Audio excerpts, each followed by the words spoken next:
unless anybody has a big objection, in which case we should probably stay off the line. We have to say that, don't we, Madeline? Yeah. Okay, so is that so? Is it a legal requirement? Yes. Okay, Privacy, so privacy. we're going to make a start. We are 26. The others will have to join. Good afternoon, everyone, or good morning to you across the west coast of Canada. Good afternoon to you in the rest of the Eastern Caribbean. And Caymans, I think it's afternoon. I haven't seen Caymans just yet, but it should be on any time now. We'd like to thank the Operators Without Borders again for once again collaborating with CAWASA and bringing us this, partnering with us to bring you this workshop. And it coincides with the 1st of June, the start of the hurricane season in the Caribbean region, and to look at standard operating procedures. This session is, well, I said it coincides with our hurricane season. I will focus on SOPs for disaster and emergency management. The objective of the workshop is to strengthen the capacities of our utilities through well-planned procedures and trained personnel to minimize the effects and improve our response to disasters and emergencies. We hope through this workshop to review best practices necessary for the orderly and efficient transition to emergency operations, including protocols on emergency evacuation, disaster response, emergency delegation of authority, assignment of responsibilities, continuity of operations, prevention and preparedness, most important, personnel safety, and of course, sourcing external materials and technical assistance. So the session will assemble operations managers, and we have requested from the managers at the utilities for us to have senior operations personnel and communications personnel who will be the ones helping with coordinating things within their utilities. And of course, Operators Without Borders have brought in the team of volunteers, experts, who will be leading us through the process this afternoon. We will have 5 breakout groups. I think I will allow Valerie to, when she makes her remarks, to comment more on that. And we will proceed accordingly. So over to you. And thank you very much all for joining. Over to you, Valerie. Thanks, Ignatius. And I've seen many old friends on the line. So thank you very much for being with us today. This is a really important subject. And Tom, who most of you I'm sure know, is going to give you an overview of how this project started and what we're going to do. But it's really important that we have your input in developing these SOPs. My team, headed up by Marcel, who is on the line today, and Mike Goslin, we have a SOP committee, and we have been busy putting together regular standard operating procedures for water treatment, distribution, wastewater collection and wastewater treatment, and safety issues and lab issues. So we've got about 250 SOPs that we are just going through right now before we release them. And they're going to be housed with CAWASA that any utility can access free of charge. This all comes to Operators Without Borders, and it's going to be free. And they will probably need to be customized for your individual utilities, but our team is also willing to help you do that. So I'm going to just ask my team just very quickly just to introduce themselves. Matt, can I start with you? Yeah, hi, thank you, Valerie. My name's Mac. I'm from Canada, Ontario specifically. I've got about 32 years in water and wastewater. And I work with Valerie and the other volunteers from Operators Without Borders. I've done a couple of our kind of missions and training in Barbados and Belize and with Dominica. So hopefully we can assist you today and learn some stuff ourselves as well about the conditions you're under for your emergencies and how to put that in an SOP. Thanks, Val. Thanks. And what Ian didn't tell you is he's pretty well in, co-charge of the pandemic response in his region, Durham region, which is one of the larger regions in Ontario. and is running 8 vaccination sites right now as the compliance manager, and helped write the standard operating procedures for Canada, and is on the ISO committee, so has a very extensive background. So thanks for being with us, Mac. Madeline, I'll go to you next.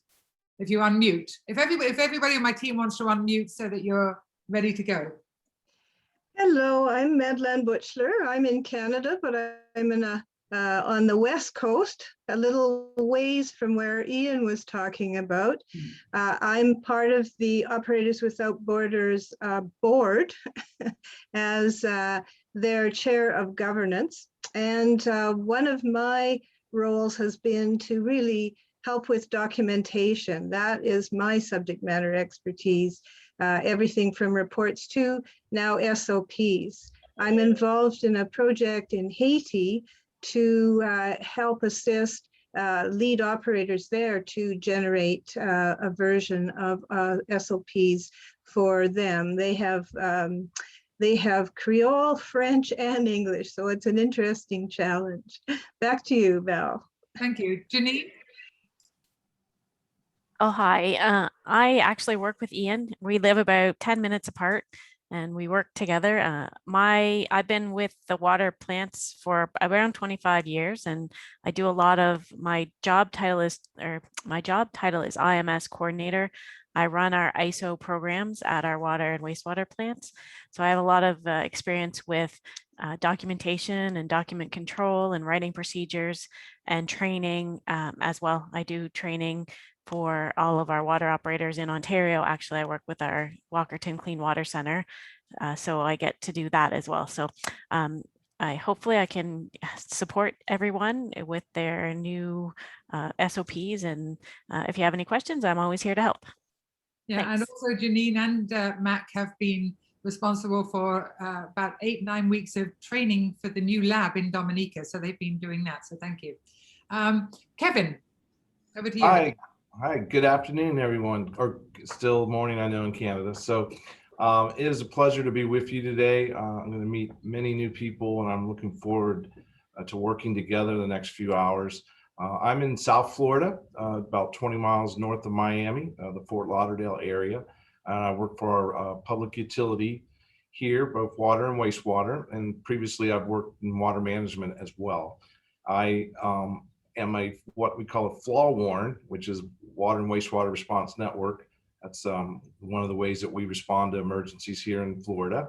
And I'm also privileged to be Operators Without Borders on the advisory committee. So I look forward to listening to you, working with you, and I'll turn it back to Val. Thank you. Ron Enns. Thank you, Valerie. Yeah, my name is Ron Enns. I'm currently employed at GVRD, or Metro Vancouver's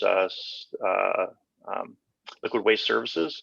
I'm currently in charge of $1.1 million of sewage and effluent to the treatment plants, and my guys kind of maintain and take care of and operate the system, including multiple pump station systems.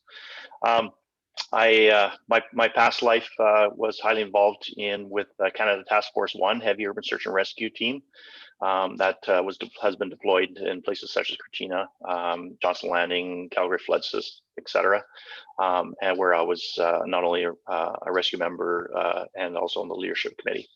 I'm here to help. My specialty is earthquake stabilization and preparedness, which I speak to many communities and different places around how to prepare yourself for such events.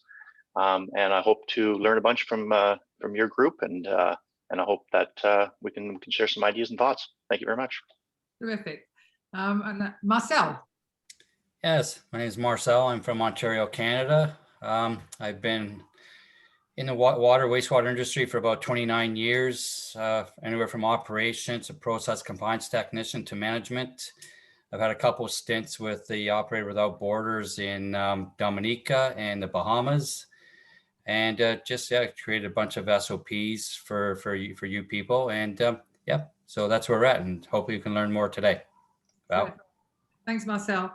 And we mentioned earthquakes. Ron mentioned earthquakes, and I would be remiss if I didn't welcome two participants from ISO, which is the largest water and wastewater utility in Argentina, in Buenos Aires. And we're delighted you are here today. And we're going to be putting you in the earthquake section, because I know you do get the earthquakes down there. They're not as common in the Caribbean, but it's certainly something that we need to be aware of, because, I mean, look at what happened in Haiti with the earthquake. It was devastating. So we are going to be adding a 5th breakout group on earthquakes. So welcome to both of you from ISA. And have I missed, I don't know, Greg, are you online yet? I am. Okay, hi. No, busy morning for you. Yeah, not too bad. Hi, everybody. Greg Selecki. I'm in British Columbia as well. And I guess my background getting to water and wastewater was a little bit different. I actually started out in the emergency services as a firefighter. And then when 9/11 occurred, got put into areas looking at critical infrastructure and business continuity. And that's where I spent most of my time with the city of Calgary, about 13 or 14 years, working on a lot of plans, right from water quality to flood plans, and then worked with Ian actually on some standards internationally. Since then, I retired and took what I kind of knew and wanted to share it with as many people and organizations as I could. So I've been working with ASA down in Argentina, as well as SEDIMA in the Caribbean, sharing what I've learned from 3 of the largest disasters in Canadian history and largest evacuations, as well as working through states of local emergency, and what all of that entails from my learnings and from a standards perspective. So hoping I can pass on more to you as well today. Thanks very much. Thank you. I don't think, if I missed anybody, I don't think so from our team. So Okay. what we're going to be doing. So Sorry? Valerie, just let me share the agenda and you can just roll through it quickly. Yeah. All right. And then we can then go to the next phase. Great. So as I've said, I did change Ton's initial away from doctor. Ton is actually an engineer, so I thought that had been changed. So this is sort of the overdue. Ignatius has already told you what we're trying to do, but the experts here today, they're not here to present to you, to give you their expertise necessarily, although that will come into it. They are here to facilitate their breakout rooms. So we're going to be doing breakout rooms on hurricanes, floods, droughts, volcanoes, and earthquakes. So 5 breakout rooms, and each one of them. So for instance, Greg has a huge amount of experience with floods. Ron has earthquakes. Mac and Janine have been doing lab procedures, which was something that was really necessary in the volcanoes in St. Vincent's. So we're going to assign one of our experts, 1 or 2 experts to each of the breakout rooms. But really what we want to do is hear from you, because what we want to do is sort of an assessment of what are the vulnerabilities that you might come across. And Tom's going to speak more about that as to why we're doing this and give you an example that he gave me when we started this procedure. So we're going to ask you in your breakout groups to go through as many of these hazards and vulnerabilities that you have with your infrastructure, your procedures, your administration, that we need to develop SOPs for. So first we'll put together a list, and then we'll, if we, given time, we'll start populating that list as to, okay, what are the procedures we need to go through? And our experts will guide you through some of that. We're going to do that for just under an hour, and then we'll come back and we'll debrief each group. And then as we debrief, we'll ask for input from the rest of the group so we can start developing these SOPs. This is the first of 1 or 2 other workshops. We'll put these together with our team, bring them back to you, start looking at them in more detail, and just add on to what we're doing there. So that's how the day's going to go. It is a workshop, it's not presentation, so you're going to be involved. We need your expertise from the Caribbean in order to develop some good disaster SOPs. And so I'm going to now turn it over to Tom. So just 1 minute, Valerie. We're going to have 5 groups, right? Group Correct. number 1, it's going to be for hurricanes. Just make a note of it. So how we're going to assign it. Group number 1, hurricanes. Group number 2 for floods. Group number 3, drought. Group number 4, earthquake, and group 5, volcano. Okay? Right. Terrific. Good. So Tom, would you like to just lead us through why you started this initiative? Because this really came from you to start with. So can you tell us why? And I know you have a presentation to share with us to start. Yeah, good afternoon, everybody. I'm Tom Vlugman, and I've been involved in the Caribbean disaster repair since 1988, since Hurricane Hugo affected Montserrat. And the lessons learned since then, I would like to share with you. I have a 10 minutes introduction, and actually I'm going to switch off my video because I think that will be better for the sound transmission, and I will stop video and share my screen. I can assume that everybody can see the screen now. Very Starting good. page. Correct. Good. Yep. I did disaster preparedness training, mitigation training since 1990, and I always start with this statement: failing to prepare is preparing to fail. And we know that in the Caribbean, several hazardous events can affect us. Volcanic eruptions, most recent is St. Vincent. We had Montserrat a few years ago, and St. Vincent had the previous one in 79 and 71. So there are regular volcanic eruptions, and most of the curved islands, as you can see, are volcanic faults. So St. Lucia, Grenada, Kikinjani are volcanic areas. Earthquakes, the most recent one was Haiti, but we have several tremors throughout the Caribbean recently. So earthquake is a very realistic scenario. Landslides caused by earthquakes, volcanic eruption, even by floods. We have atmospheric events like hurricanes. Today is the opening of the hurricane season, and I don't have to tell anybody about hurricanes. They come very frequent to the region. We have floods also associated with hurricanes, but you don't need a hurricane to get a flood, just massive rainfall or surges from the hurricane. And of course, we have now droughts, and all the islands in the recent years have experienced droughts. There's one other issue that I mentioned quickly. This is the man-made emergencies. Can be, of course, chemical, but most recently, as in the United States, you can also have people hijacking your system and the electronics and start controlling your system. So there's another issue, but we will not discuss that today. And as always important to realize that a hurricane itself is not a disaster. It can be the wind, it can be the rain, it can be the cyclonic surge, the sea surge that can affect you.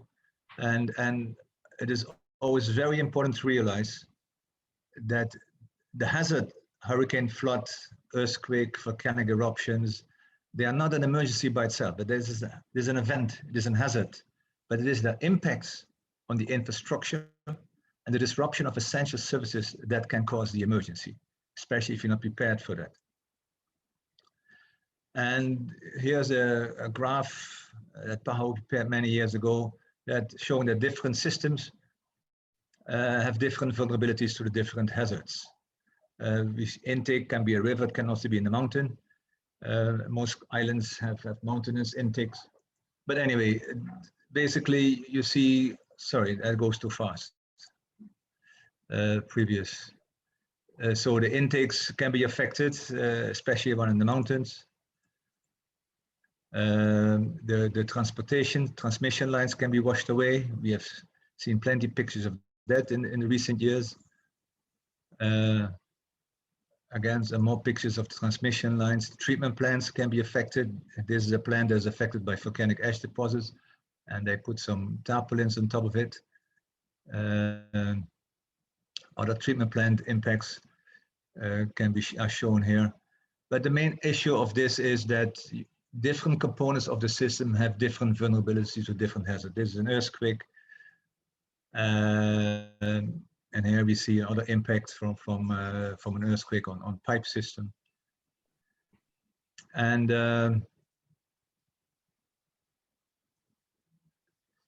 also, this is a slide that reminds me of an incident that I observed in 1988, where a water tank in Montserrat was actually collapsed by Hurricane Hugo. And the story that came out of it is the water tank was filled before the hurricane, but during the hurricane, a tree was blown down and its roots uprooted the main from the tank, and the tank spilled during the night. So when the all clear was given, there was no water left in the tank. Plus, the tank that is very bulky if it is full and strong and sturdy, it became very light, and the wind just collapsed the tank. And I use that example later in workshops. And listen, if you have a water system, fill your tank, but close off the valve, the outlet valve. So when the all clear is given, then you start checking your system, and when the system is okay, then you provide water to the people. And we did it in many workshops since the 90s, only to hear in 2018 from a manager in water utility said, well, what I learned after the last hurricane is that you fill the tanks, but you have to close down your outlet valve because when the pipe broke, the tank emptied. And we have been saying this for the last 30 years. So that gave me the idea that there is really a need to write down these experiences in standing operating procedures. And so we don't have to reinvent every time there's an emergency. You have to reinvent the wheel, because we know from experience what to do, but apparently other people don't know. And that's why we have these SOPs that, with your experience, you know more about your system than we do. So you have the experience. What did you do, or what could you have done better from the experience in previous emergencies, floods, hurricanes, wind, earthquakes, volcanic eruptions, etc. So what could you do to prevent or minimize the impact of the hazard on your systems? And these will be all recorded, will be collated and made available to the utilities, so they can institutionalize them in the protocols, so we can apply them in future events and reduce the impacts from the hazards on the system, and thus reduce the vulnerability of the system and improve your service to the people when they most need it during these emergencies. So this is in short my story. It is 8 minutes. So I now give it back to Ignacio for the further meeting. Thank you. I hope everything. Yes, Ton, thank you very much. That was very good. We'll try to now move to the next stage, Valerie, with assigning the breakout rooms. Yeah, I think you might need, I can't see where I can put the breakout rooms in. So no, I was trying to share that with you, but I can't find with it. Right. So you will just have to tell me going where. Okay, and so I'll share my screen. I'll just share my screen because I have the list of people who are supposed to be All here, right, good. Okay. and then I can go through that with you. Okay, great. Otherwise, I can just give them to place themselves in groups. Yeah, just that the one. Oh, can you see that? Yeah. Okay, so for volcanoes, Ian and Janine will be the leads on that, and I'd like the people from St. Vincent in that breakout group. Right. I only have 2 guys out of St. Who else is from St. Vincent? I have Elvin and and Kirby. Right. We also have Jonathan Francis. Jonathan Francis. Yes. Okay. Let me find him.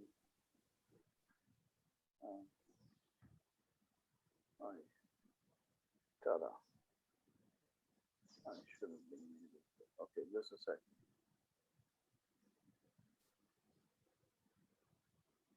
Jonathan Francis. So Yeah, for okay. so for All right, drought, so we for drought is Kevin, and I would suggest drought is AP Kevin, somebody from APUA be in drought because they're always water Kevin. short, and perhaps somebody from Barbados as they Yeah. just come through a drought period. All right. Okay. So that's 3. Okay, for hurricanes, Marcel and yourself, and probably Grenada and Nevis. Okay. Negus, that's Tonya.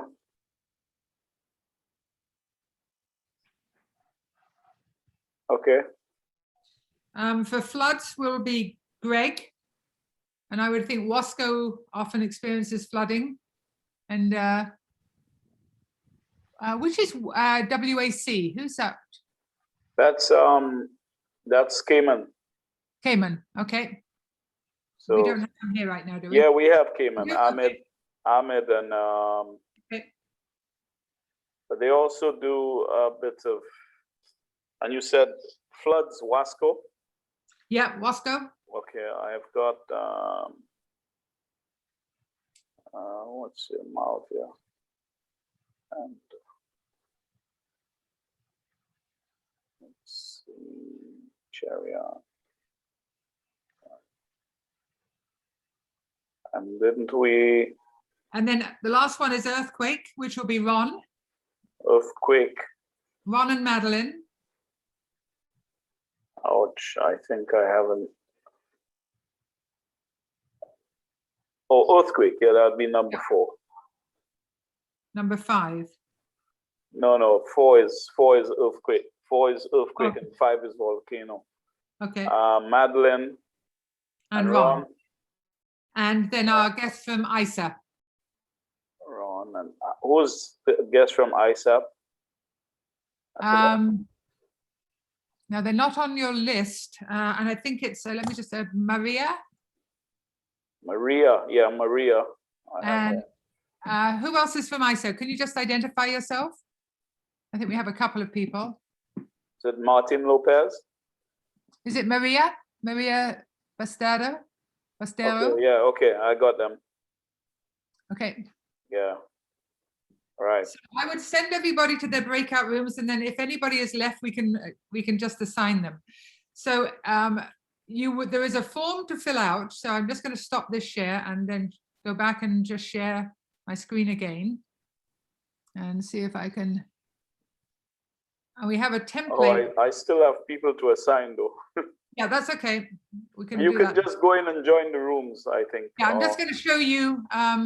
This is the form that we're going to start filling out. We have an Excel spreadsheet that each one of your leaders in the group has, but we don't want our guys to be doing all the work. We want one of the participants to be the raconteur and to present. But we're going to, they can share this and we can fill this out as we go along. So if you want to send everybody off to the breakout rooms, then we'll assign anybody else. Yeah, I'm assigning them. Ton and I will be going to different rooms as we go through. All right. And just seeing if there's any questions. Where do you have Greg? Greg is in floods. Floods. That's in 2. Floods and landslides. Okay. You sent Ian to room 4. I believe volcanoes are 5. Yeah, Janine too. Janine too needs to go to 5. Sorry. That's okay. If you did it for everyone, just keep it that way though. Okay. No. There was people. Ron was in group 4, so we need to go to 5, I think. Okay, so that's who was Janine. You Ian? need to go Janine, to 5. yeah, Janine and Ian. Okay. And where do I have you now? 4. Ah, sorry, my bad. No, I need to move you to 5. All right. Yeah, thank you. And Ron also has to move to 5. No. No. No, okay. No, Ron is earthquake. Okay. Oh. So who else has to move? Did you move Mac, Ian? Oh, Mac, Ian. I haven't. Where do I have him? He should be in volcanoes. I'm in Fine. 4. You just have to move me to 5, please, and thank you. Okay, I'll find you. Yeah. There you are. So I'll move you to 5. Thank you. All right. Done. Okay, so if you can send everybody off, and then if there's people remaining, then we can assign them. Yeah, see there are what- a few. There are still a few there, so Yeah. I'll place them. Yeah, you can place, or you can ask them whether, if there's anybody who's in a room where they'd rather be somewhere else and feel they can contribute a lot more somewhere else, please say so. And we do have a mix of water and wastewater, so we do need to cover both.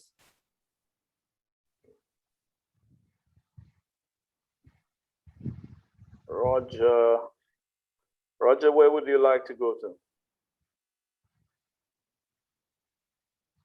Okay, I'll place Roger in. Yes, good afternoon, everyone.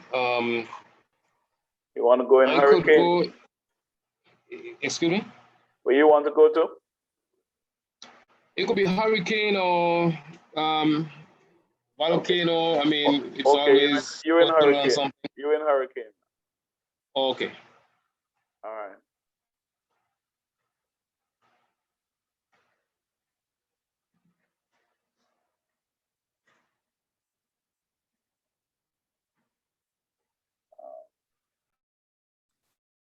And we also have Aria. Aria, have you got a potential where you'd like to go? I believe I was assigned to drought. Okay, but is that where you'd like to go? You can go anywhere you like. Aria, you would like to go to drought, okay. That's in 3. 2, 3. Right. And I still have Gavin. I think my 2 is only got 4, so I'll put some people in 4. We have Gaston Perez. I think that's someone from one of your visitors. ISA. There's some ISA. ISA, so they should be in earthquake. That's earthquake is in 4. Hola, Gaston. Yeah. And Gabriel. And Gabriel, Raul Gabriel, where you? St. Vincent? No, Grenada. So. Oh, Grenada. Okay. Hurricanes. I'll put you in Hurricanes. All right. So that left Ton and Okay, I'm still showing Ernest. Ernest is not in the group. He's still on my list here. I don't see. Ernest is Grenada, so maybe I can go to Hurricane too. Okay. We have some group that's. And Terry Benjamin is still showing on my list. Terry, you still there? Or maybe he's gone. No, I think one is filled with 7.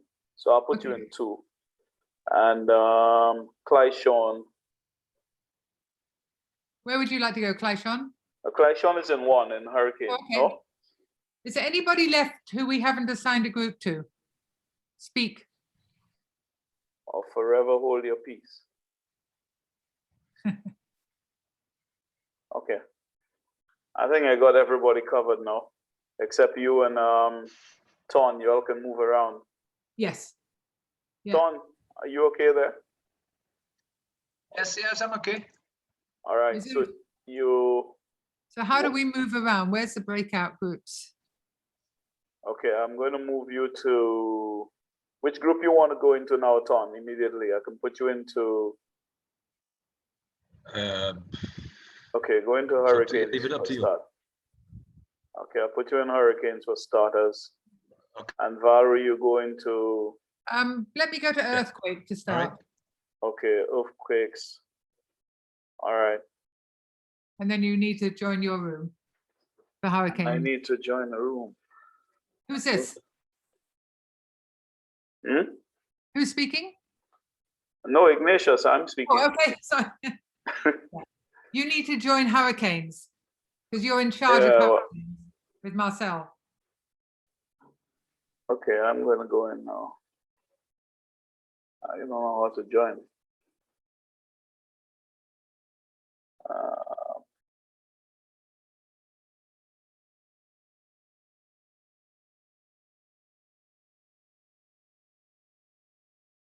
I didn't register, so I can't join.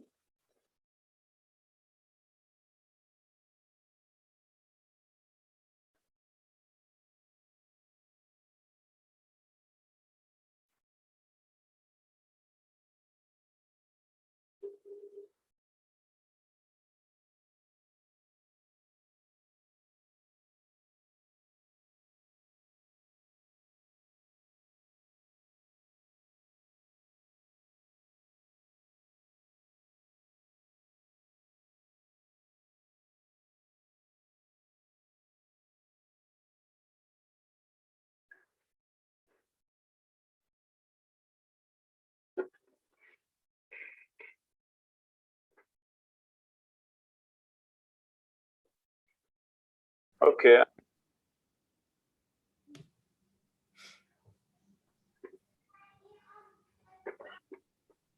Right, Ton, I'm in your group.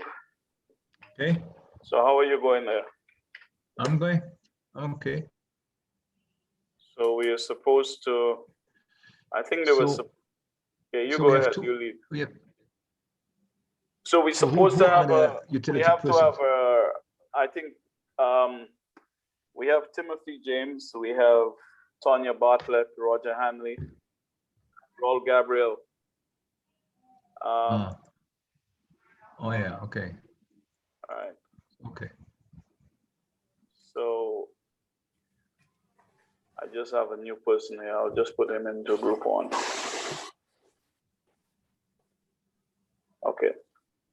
So what we're going to do is we have to get somebody who's going to be the scribe to make the notes so we can present in the plenary.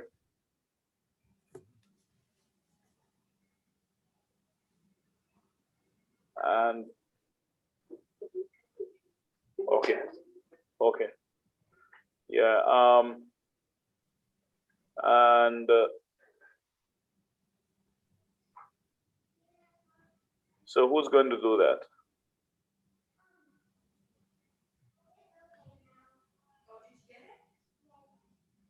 So we can have Yes, we have to appoint a volunteer. Yeah, we have to appoint a volunteer, Timothy. So you're going to be our. Why you want to do it? I can see you. The others are not showing themselves up. Yeah. So we supposed to. There was a form that Valerie had passed around. An Excel sheet. I think I downloaded that, but let me see. Yeah. Okay. Well, what we're looking for? What are the challenges and the preparation mitigation steps, and who is responsible? I think isn't that what we're supposed to be doing? All right. Yeah. So you can just each of the countries can just give us some of their own experiences as far as that is concerned. Oton, you want to give an overview here? I'm trying to look for the sheets. I'm not sure. Or maybe I have to share my screen. The shares, yeah. Well, as I said, there are different components in each water supply system: the intake, the distribution, okay, the I get the system. sheet. I got the sheet. You got it? So yeah, so it has water storage tank destruction. No, well, that's just a guide, but it's just guide, showing okay. a guide Yeah, of there's a the guide, various yeah. challenges. So your challenges, your preparation, mitigation steps. Yeah. So Right. so I suggest you go through the different components of your water distribution system, which is the intake. Could be a river, it can be groundwater, it can be a pump. the distribution to the treatment plant, from the treatment plant to the consumer, and of course the storage facility. These are three main things: the transmission mains, intake, storage, treatment, and the distribution network. And then you can go put scenarios on the different systems and see what the vulnerabilities are, what you can do as part of the mitigation pre-disaster. At least with a hurricane, you have a warning, and volcanic eruption, you mostly have warning. So, but you can take certain measures to reduce the impacts. So what I think each of the countries can, yeah. So each of the countries can maybe list or maybe give some of the challenges that they would face with their infrastructure. Yes, yes. And a few steps they would take. So you can have that to report. Just 1 minute. Am I? Hurricane is group 1, right? Yes, hurricane is group 1. Right. So I'm not certain Mr. Bruno is in group 1. I don't think I've seen him. He's supposed to be. No, he's in another group. Oh, he just joined. I think he must be in I think he's in the floods group. You wanted him in this group? Yeah, because that's basically the areas of our challenge. I see. Okay. I'll move him to group 1 then. Okay. Thank you. All right. So I think I've put him into group 1, but he has not joined. But he's in group 1 now. I've moved him to group 1, but he's not joined.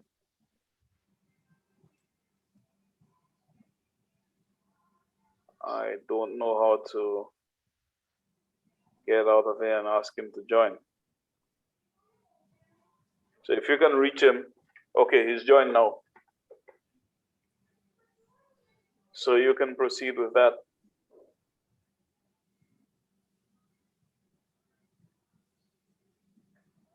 So we have Roger, we have Raul, and Timothy and Tonya from Nevis Water Department. So you can just give some of your challenges as per that list and some of the steps.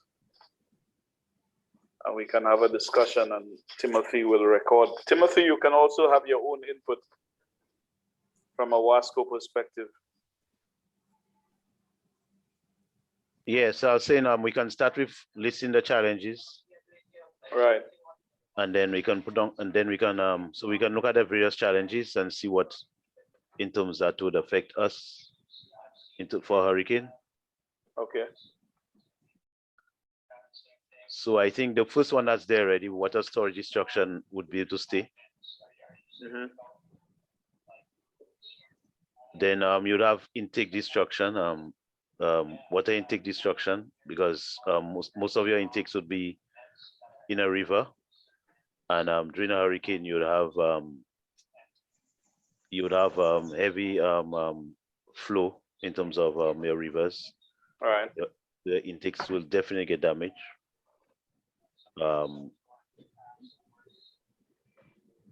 I guess your heavy siltation in also the siltation too, in your various intakes, high level of siltation. I was wondering if the distribution network too. Yeah, the distribution network, especially those that's across bridges, right, or right, culverts and right, areas like that. Yeah. Also those that in areas Siltation of distribution networks? No, destruction of distribution network. Oh.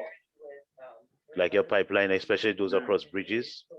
I'm not really familiar with the use of ponds or. Okay.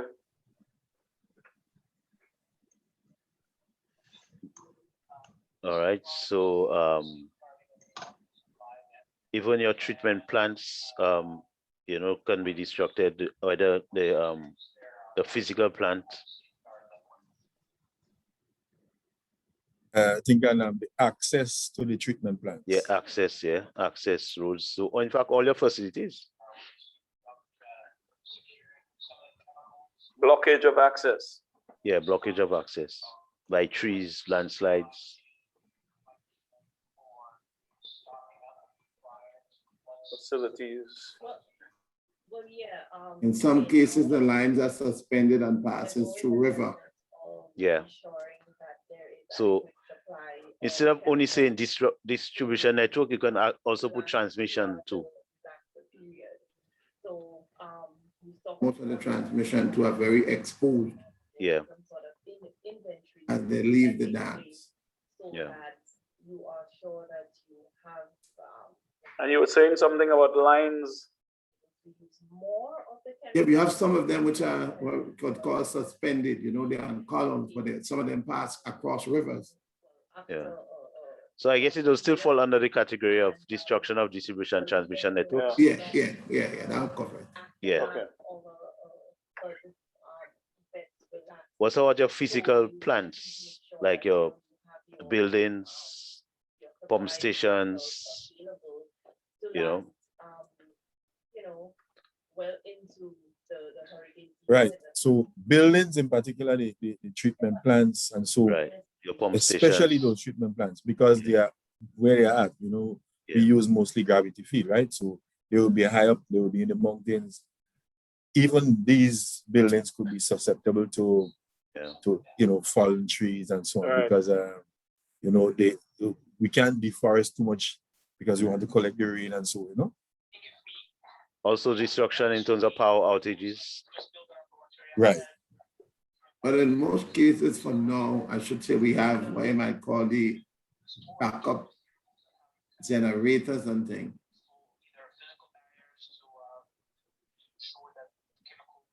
Yeah, but you have had cases where your backup generators, if they fail because you may not have, if your fuel run out, storage fuel tank, so some of the things, the measures you would have.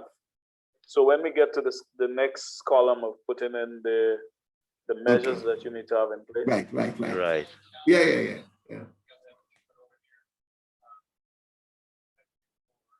Any other challenges? I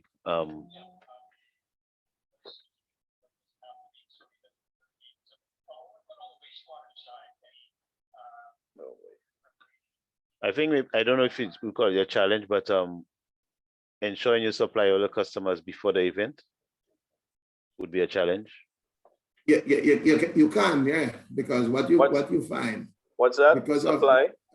Now saying supplying your customers before the event also is a before challenge. The event.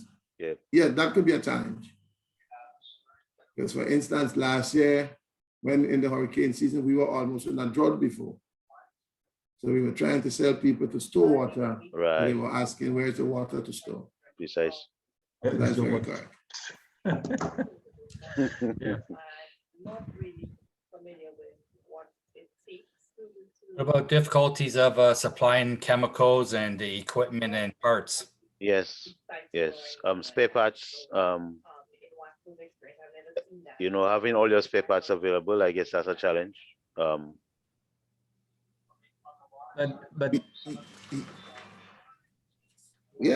basically what you could do is do a stock inventory in May or in April.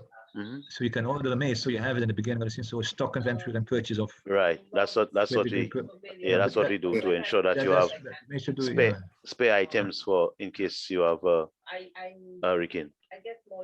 Okay. Also, so now, sorry. That's challenges, I guess right? let's start doing the other area, and maybe if we have other challenges, we can start back. You understand? All right. So so for water storage tank destruction, you had what you're supposed to do there? Well, you'd ensure your water tanks are filled. Okay, we have that done for us. You close the outlet valves. Close your valve. Just put outlet valve, not just valve. Outlet. Outlet valve, yeah. Outlet valves. One of the things that we do is that we deploy other repair materials in different parishes. Yeah, we'll take care of that when we go to inventory. You get to inventory. Yes. So No, as preparation. Yeah, that's what I'm saying. We'll do it when we go to the inventory. Because remember, we say that's a challenge in terms of inventory.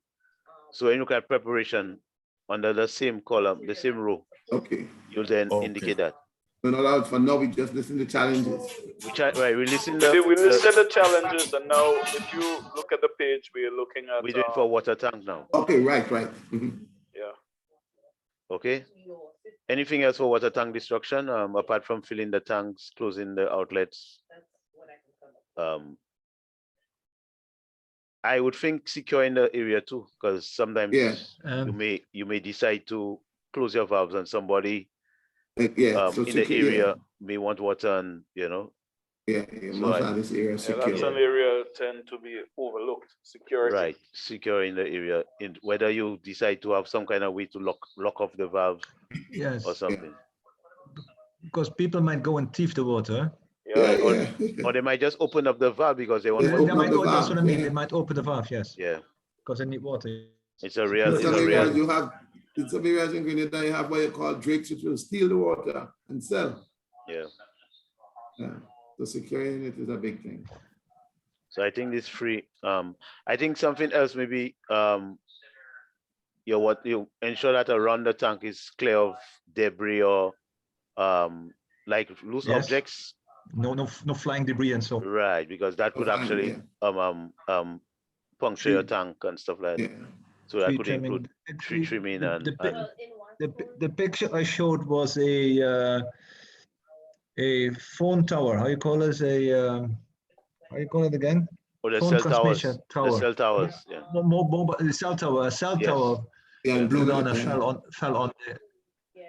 And I've seen several cell towers being blown down by hurricanes. So, of course, there's an aspect of where you locate in. It shouldn't be there. It shouldn't be there. Yeah. But you can also whatever. I don't know what you can do as mitigation. Once it's there, it is a liability. Yeah, because generally utilities sometimes share the high areas in terms of apart from water tanks, the telephone companies will try to. Yes. Exactly. Right. Yes. Exactly. Water tanks are high areas, and they like high areas too. So there is there's a confluence there. Yeah. Just on a side note regarding the security of the area, one thing I noticed when I was in the Bahamas the last time was that a lot of the elevated towers or the water towers weren't protected from they had ladders that would go up that were never protected. The lids were left open. That's another security issue in the event of, hate to say it, but terrorism. Yeah. Right. Maybe it's not in this area, but I mean, it's something that I noticed that a lot of the water towers in the Bahamas were definitely not protected at all. Okay. Actually, that is one of the reasons I put the man-made symbol in my slides. Right. Because the security is much overlooked. Correct. I agree 100%. We are extremely vulnerable, but so far, no incidents. But we have possible vandalism, we have terrorism, and you have, of course, the cyberjacking. It's just a vulnerable area, right? That needs to be looked at. Okay, so we can do the responsibility now for that one. The responsibilities for those would be I guess the water operators. Water operators. Yeah. Well, yeah. Well, I don't know what you call them, but we may put like the distribution employees, water operators. I know. A truck.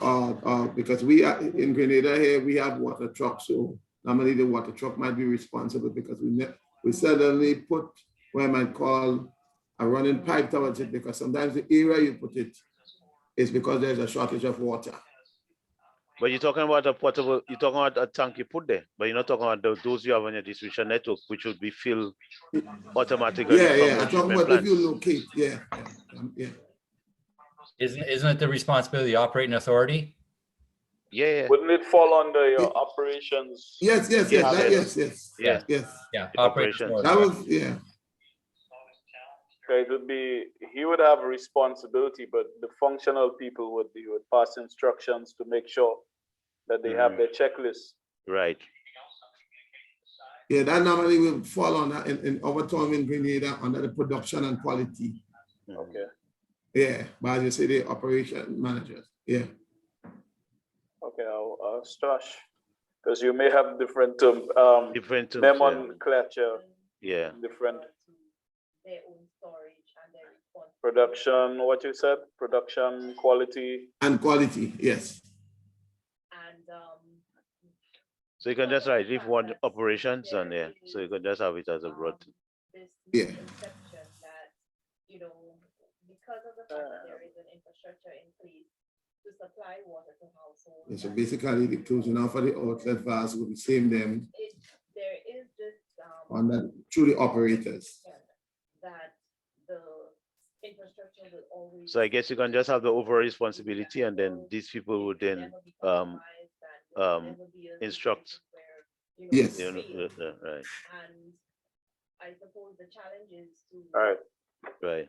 Okay, and that will be Dito. Yeah, I think that'll be for all of them. Yeah. Okay. All right. The next one is so I'm doing your work for you, Tim. Yeah, I realize. Well, I talking so that's good. That's all right. No, but just send the ideas out. One other thing I think for water intake destruction, you'd open the gate. Most intakes would have a flush out gate. Okay. I don't know if other utilities would have, but you'd have a flush out gate, just in case, like especially those you have across the river, the general flow of the river. Yeah. So to avoid your mini dam from breaking, you'd have a flush out gate to allow the excess and debris and stuff. Yeah. So you can have a free flow. Right. So as the water come, it goes. Right. Yeah. So you don't have that all, especially the boulders coming down, hitting Yeah. on the wall and stuff like Yeah. that. So you open your flush gates. I think generally that's what you can. I don't know what other thing you can do to avoid water intake destruction apart from opening your flush gates. Why we never really think about, I mean, you don't think it's feasible in any way, or would it be too costly to have some form of screen? Well, you do have screens. The sewer system, you have screen, you may have a screen for the very heavy material. You do have screens. Yeah, you do have screens, but that's for you to filter through your water to the pipes. So I'm talking about so big things could be trapped, some form of trapping. You Let me tell need you, something. for hurricane, the best thing is to allow a free Just flow. allow it to free flow. Yes, because anytime you try and put any obstruction is going to create more problems for you. That'd be problems. Yeah. Give yourself more work. Yeah. You're going to trap, bits of logs and bush and so on coming down, and it's going to trap it in the place, and it's going to break it down. And I'd even think that you'd have to close off your pipes from the intake, so that it does not suck in silt to choke. Yeah, shut pipes, shut valves. Yeah, shut valves. Yeah. Yes. How about a pre-inspection? Yes, that would be But that would come before the hurricane, though. That's in terms of prior to hurricane season, you have inspection to all your infrastructure. Correct. Yes.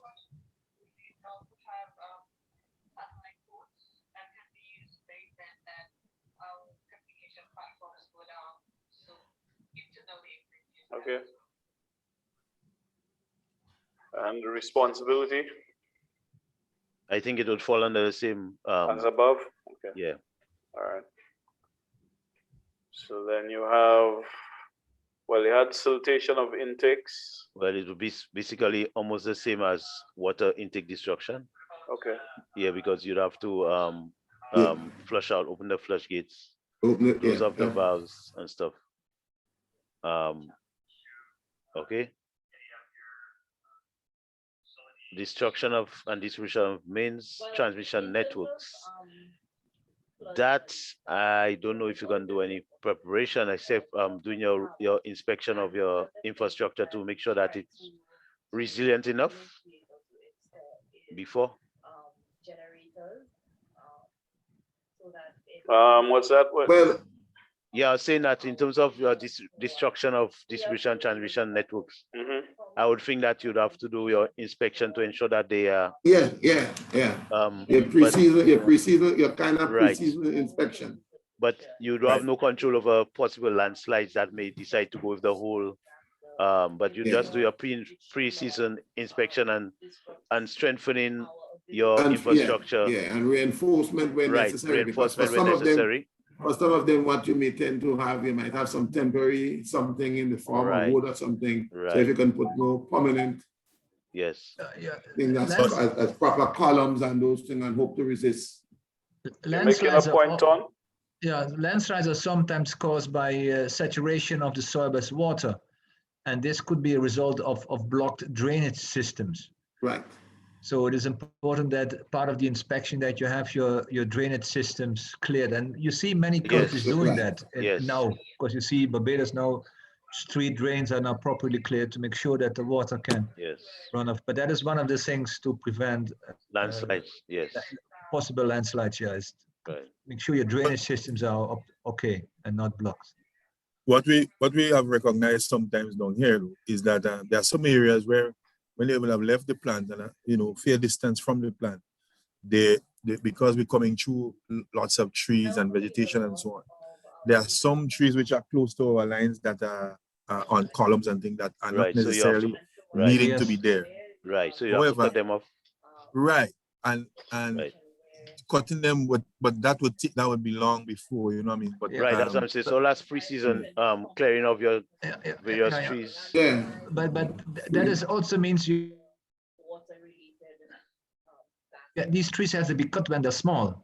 That's the whole thing. They might not have been there when it was constructed, but some seed drops and they start growing. So it's part of your annual preparation. When you see a tree start growing, you start cutting them, even if it's small, because it will be big in a few years. Because the continual maintenance, prevent growth.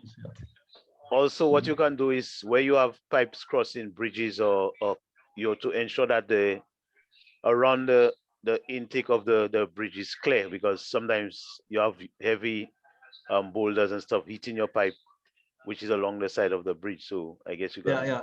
So the recommendation is to put the transmission pipe on the downstream side of the bridge. But of course, across bridges and that. But that is something you have to do during design. Do as a construction design criteria of a construction criteria. You cannot change that just because of the hurricane season. But that's a very valid point.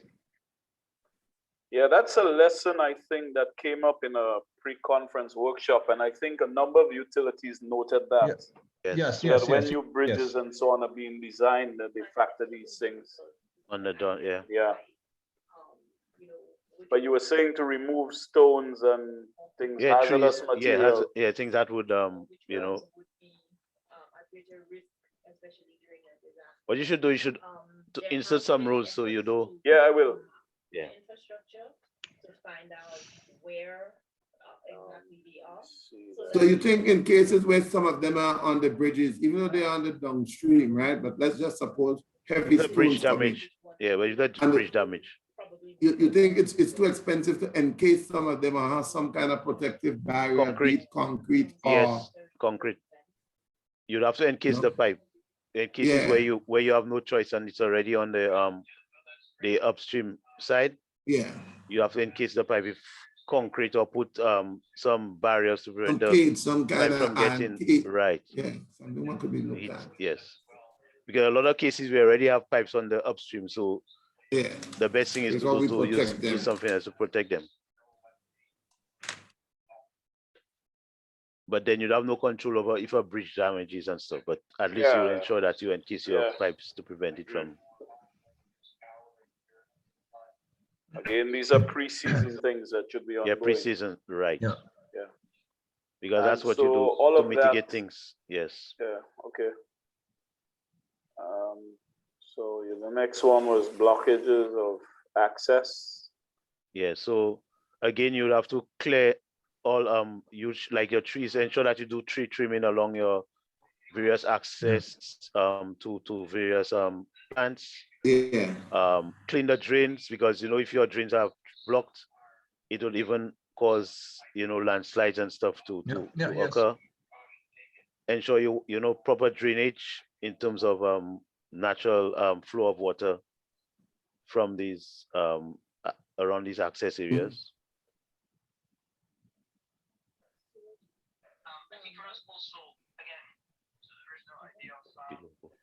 Below. And some of them initially you have to watch what type of bridges you build, because if the bridge weak during normal time, what will happen in time of a disaster? Yeah. So you basically just build more disaster resilient infrastructure. It's a big thing.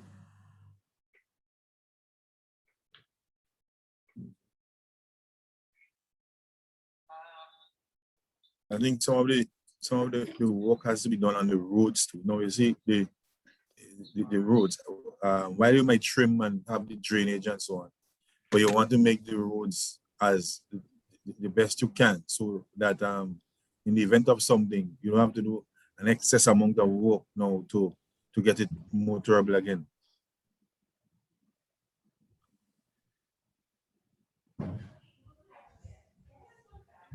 I missed that last point about the roads.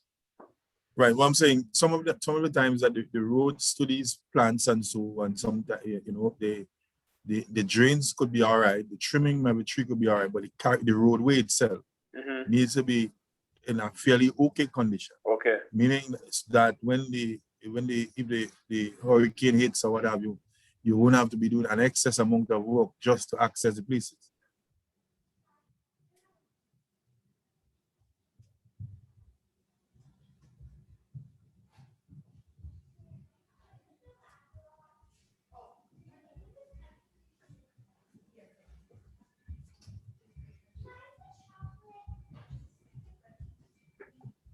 All right.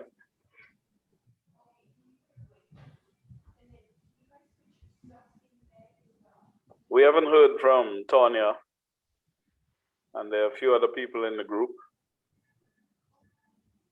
And Roger, anything, Roger? Are you still with us? While you're waiting for them to respond, we need to add under challenges, communication. Communication, yes. You missed that, yeah. Critical. Yes. Yeah. Let me Very go down. critical. I'll put that on the. Yeah, because without that, you can't do a thing. Yeah, we'll get down to it.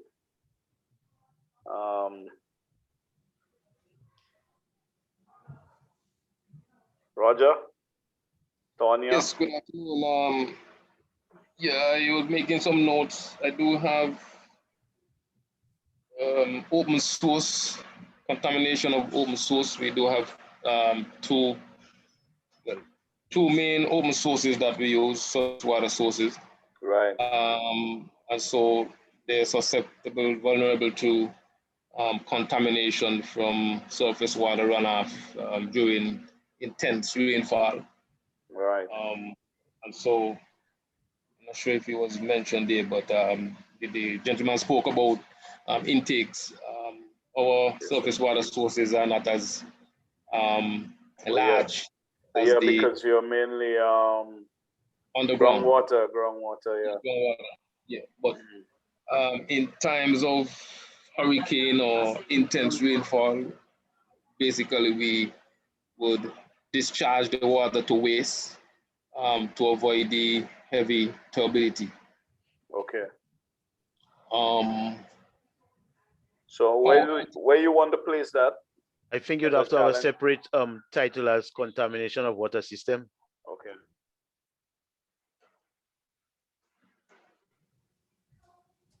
Because that's a valid point, because apart from surface water, you could actually have contamination from broken sewer systems. Yeah.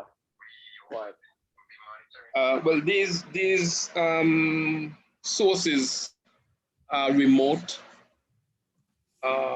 so the chances of them being contaminated from septic systems is pretty low. So I think you probably would expect contamination from foliage or discharge waste from animals. What about contamination from salt water if you have a flood? Yeah, we do have a number of coastal wells.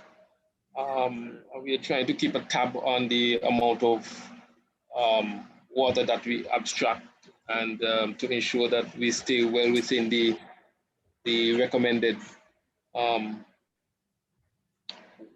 water level.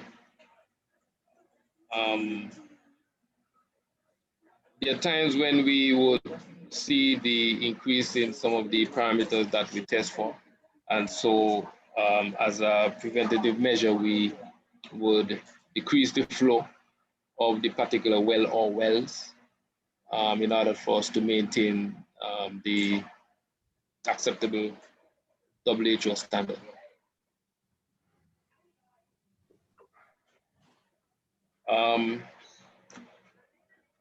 In terms of the, I see on the screen, we have filling of tanks. That could be a challenge at times because you just don't have the supply that you need to keep the tanks filled. And so if one were to do that, I guess you would have to initiate some sort of water rationing so as to eliminate the risk of the tanks being overturned because of the high winds. Yes, because I mean, you know, one good thing about hurricane, they seldomly just come so. You always have be the alert, the watch and the warning. So, you know, there's a little time when you can start to put things in place. Well, yeah, but I understand his points. And I think we should, apart from water tank destruction, we should have another title as a challenge, supplying your customers or even filling up the water tanks. Yeah, I think you're right. We had that down there, supplying customers prior to event, but you should maybe have one saying filling up water tanks, because that could be that's a real challenge. Yes. Okay. Because what do? Starve your customers and full a tank, or you know, so no, but you have to have the balance. So right, that's that's what I'm your saying. bulk. That's Yeah, filling your bulk storage tank. Bulk storage, that would be a challenge. Yeah. Yes. No, but what I'm saying, even though you have to institute what I may call a valve regulation, right? Mm-hmm. Which means if you do it nightly, because one thing I realized, once you inform the public, they tend to adapt to what is being done. Right. Communication. But it is still a challenge. Right. So under preparation and mitigation, then you'll see what the steps you'll do to fill it. But it's definitely a challenge to fill it. So I guess it could stay. Based on the time, yeah. Right. The trick is, of course, when do you start? Right. But in hurricanes, we have the hurricane watch, we have the hurricane warning, and then we have the MNA. So it is when do you start filling up your tanks and or start restricting the flow out of the tank, because that's how you fill up the tanks mostly, right? Precisely. So you have to start warning the people that maybe, but there is a policy decision, but you could say, listen, when you have the hurricane watch period, you might say people start conserving water because we have not enough water to fill the tank, but you have to be very conservative. Exactly. So it becomes a two-way system. And I think you don't even have to wait for a pre-hurricane. It's something that you'd have to continuous communication with your customers. Yeah. Because in Grenada, for instance, in Grenada, it's common now that it is, I can almost say it is being preached, that people must have what you call 3 days, at least 3 days storage. Right? It's something we advocate. Well, that's beautiful. That is since Ivan, I guess. Exactly. That was, yeah. You know? And actually, I completely agree with you. So, because that reduces the significant vulnerability of your public supply and people having water.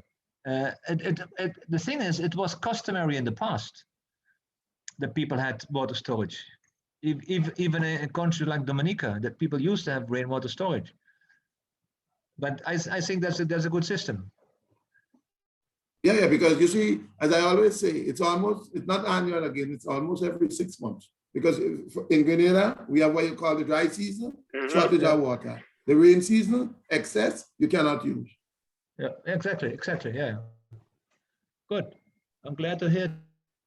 One other thing I jotted down was the accuracy. Where did you get the number 3 from? Sorry? No, the person from Grenada said we have 3 days storage. Where does the number 3 come from? No, I'm not. Just repeat, please. No, he said that you were encouraging customers to have at least 3 days water storage. So he's asking, how did you arrive at the number 3? Yes. I think it's 3 days. Yeah, I You think mean for the 3 days. Right. Yeah. Maybe it's maybe a time where you feel that you may be able to recover. Yes, by the time you can take to recover from any eventuality.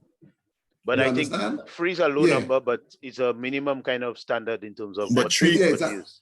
3 is low, but it's the minimum because the ad it's says minimum. at least 3 days. 3 days. At least which 3 days. means you're actually supposed to be preparing for more than that.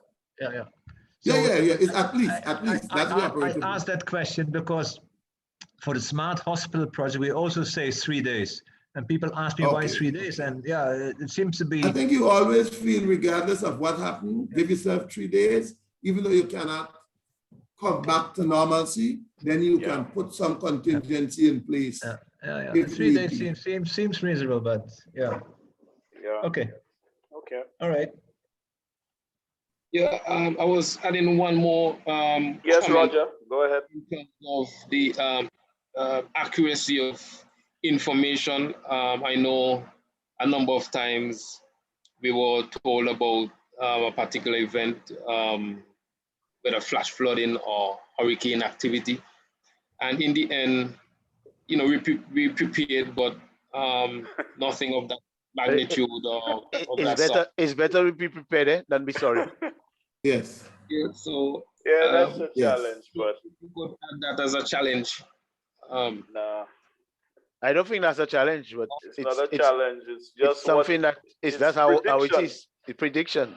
I mean, you will have a 95% chance you will get a hit, but the 5% chance that it turned down and went somewhere down else to Grenada. Right. Because it normally don't go down there. Most of the time it heads northeast. Right. But this time it went down. Precisely. And that got I think everybody. people have learned so much from that. Yeah. That now once you tell them they prepare, they almost over prepare. Yeah. The 1% chance it can come through. Can be the boost. Exactly. So if you don't get it, you prepared. But if you get it, you're good. And when you check it, you actually don't lose much. No. Trust me. Yeah. Although some people will be disappointed when it does not happen. In fact, before the hurricane season, you should be prepared. You should have all your spare. You should have actually, your hurricane supplies, just in case, because sometimes these things don't give you much warning. No. This is why and then you have to rush to a supermarket with tens of thousands of persons to try to buy something. So. On the power outages, I made a note about the, I think road access was mentioned. We do have scattered around our island several well fields. And so the majority of them are outfitted with backup power supplies. Backup power generators, And one of the challenges is getting the generators to be refueled.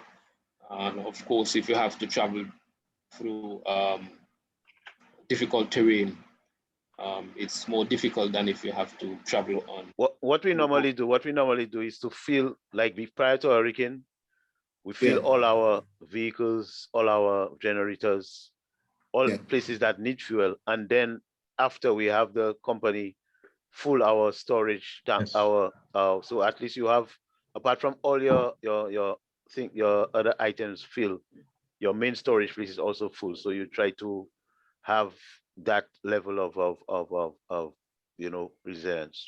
Also, as you type in there, Ignatius, decentralization of your stores, your stock for your that's what inventory. I put. I said, oh yes, strategic right, geographic right, distribution. right, Or, we practice that. We yes, practice that to a great extent. yeah. That's why we have what we call our pre-season activities. Yeah. Another thing, what something just crossed my mind is that I think it could be a challenge indeed. How do we prepare or get our staff prepared, our human resource? Because we can check on all the different aspects of the infrastructure, but the human resource who is to respond, those right. who are That's where you have your pre-planning meetings. You normally meet with your staff, because everybody would have a role in terms of your disaster preparedness, and then your, you know, to for recovery. Right. So because they the need to be in a recovery good aspect, position to be able precisely. to respond. So you'd have to make sure you meet with your staff, all managers, all, you know, senior supervisors would definitely brief their staff. Everybody would know their role. That's why you always have a disaster plan. Right. And then the disaster plan now would have to you know, be activated prior to whatever disaster you expect. Yeah. Well, it would also, I believe it would also mean a little, probably more than just the meeting, but in terms of what are some of their needs that you might be able to, you know, because if they're not well organized, they would seek for self-preservation first, you know? Yes, yes. So then, so then you have to find out the needs of them, you know, and I think that's where you have to reach out to, and especially, and also what we do to all your various treatment plants to ensure that they well stocked, because there are persons that may be stuck or have to overnight there, and then you have to ensure that they have supplies to eat and other items to be able to keep them through the whatever period. Can I just add something to that? So that what we do, but I think Rod made. Okay. Sorry. Something that what we do is we test our an SOP. So in your case, you know, test a generator, you know, preparedness by making sure that you follow a certain procedure, make sure that you have all the parts. You know, if you want to, you know, prepare or test a hurricane issue, just do a quick test. Do we have, are the cell phones working? Do we have, where's our people? Where's everybody located?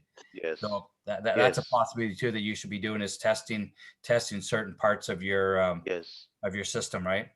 Yeah. Right. Yes, and Roll highlighted a very important aspect, because we have all this knowledge now, we have all these interventions, but how do we make sure that it is actually done?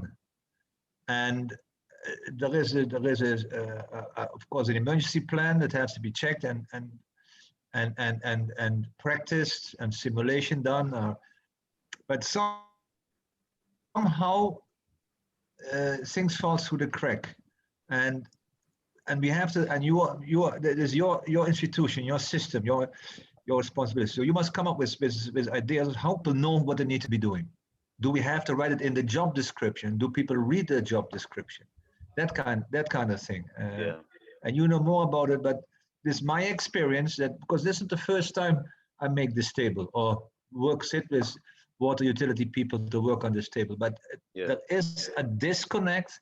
How do we get it from this piece of paper to actually relevant action in the field at the appropriate time? I think that's where you have the simulation exercise would come in. So because if you have the simulation exercise various times of the year, people will start understanding what their role is and their responsibilities. Yeah. And you do that very frequently, this simulation exercise. At least once a year. Right, just like you have a fire drill, or, you know. So maybe these are things you can do. Okay. How frequent do you think you should do the simulation you spoke about? How many times per year? Well, maybe for starters, once a year, I guess, would be good. Maybe, but two would be ideal. Yeah, we do once a year. Prior to the start of the hurricane season. Yeah. You should have a simulation exercise, or you can take it in parts for each of your departments. Yes. Because sometimes, given the scale, and I think one of the critical ones is to test your communication equipment. Yes, and how to use it, and to make sure Right. that everybody who's supposed to use it, because I think the backup systems of the two-way radio system is Radios, something right, is precisely. critical, So, because yes, before you just breathe too hard, your telecom cell phone systems gone. will be down. Yeah, and then you could include their satellite phones, maybe one or two. You know. So yeah.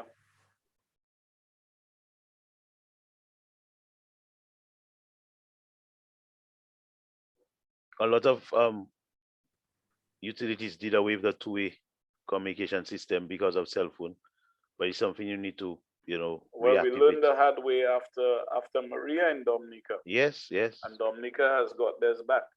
So we were looking at getting ours back, but that has not been done yet. So what we do, we used to rent from one of our external providers, but he lost his life when he died last year. So David, yes, and in fact, I was planning one time to get him to do a training for us. That was after Maria, but we didn't get the funding. Yeah, so testing communications equipment, that comes under communications. Yes. Also, communication would be sensitizing your public, both external and internal stakeholders. So your internal stakeholders will be your staff, and external be your customers. And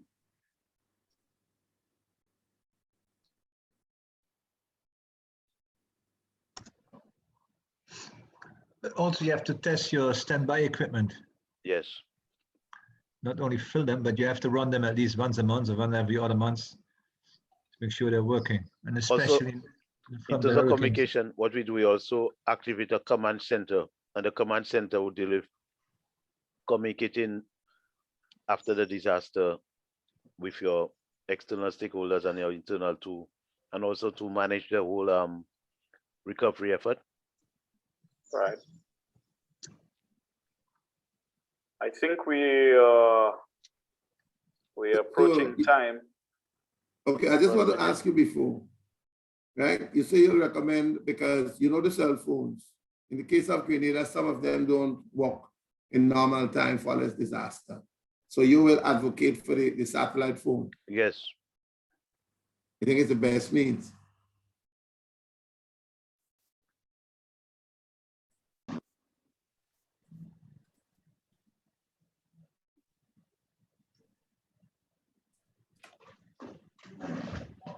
Let me see.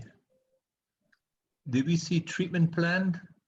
Did you said, Ton, you said something about testing your systems. Where would you put that? Testing your standby generators. Testing your standby generators.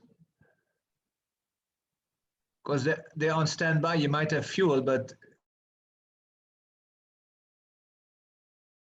Sorry, I came into the wrong room.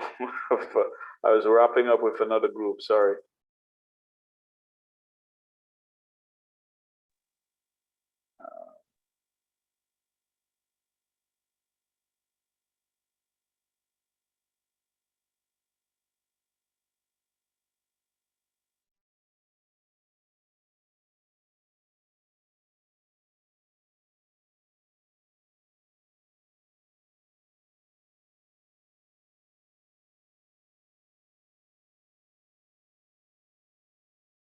Sometimes you could get your on-site storage, sometimes because of where it is going to be stolen.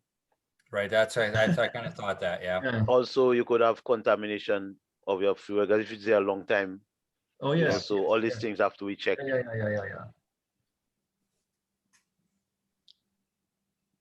Yeah, so your fuel must be always fresh, yes. Right. So in the hurricane-prone areas, the storage could be either underground or above ground. Which you think is best? Best bearing in mind that hurricane-prone areas. I am kind of leaning to the side of using underground storage, especially for your main storage as a utility. You know, main storage, like underground storage. Your fuel? Yeah. Well, our main storage is underground, just like the gas stations. Right. Yeah, double wall tanks. Yeah. Right. Okay, gentlemen, I'm sorry, we're going to have to return to the main rooms. No problem. So, team, I have it. I will share the screen when we get back into the main room. No problem. And you will present. Okay. Okay. All right. I don't think we did the third column very much, but most of it, you know, it's pretty obvious. Yes, obvious. And HR managers and so on, and supervisors. Yeah, well, them are their responsibility for making sure, so you know. Okay. So see you in the breakout room. We have to go back. Yeah. So all of you will just have to leave this room and get back into the main room. Okay. You have to leave the room. How do you do that? You go to the bottom. You go to the bottom. You go to the bottom of the screen. Bottom right. Yeah, I see leave room. You see leave room. Okay. Okay. All right. Leave room. Not leave the meeting. Leave the room.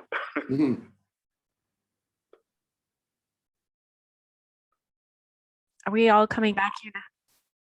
Is everybody coming back now? Okay. Yeah. Sorry, we got a little delayed.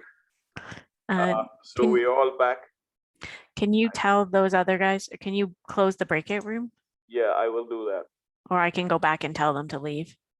I'll close all the rooms. We weren't sure when we were coming back, so I just came to see what was going on. Yeah, I think we had gone over time, so yeah.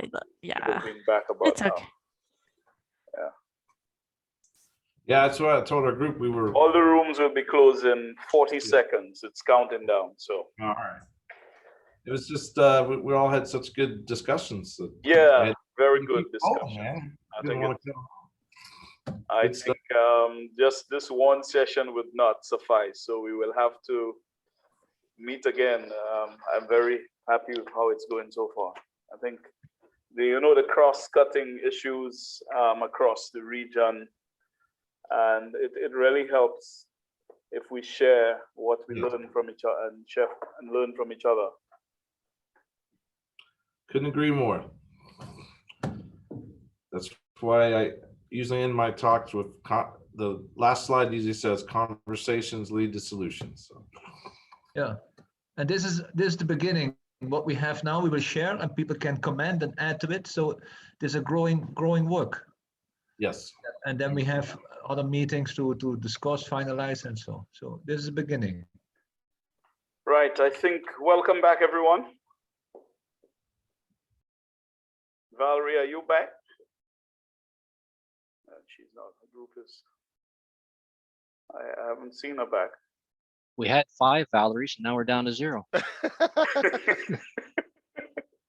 She's here. She's in the group here, but it's not on. She probably is in.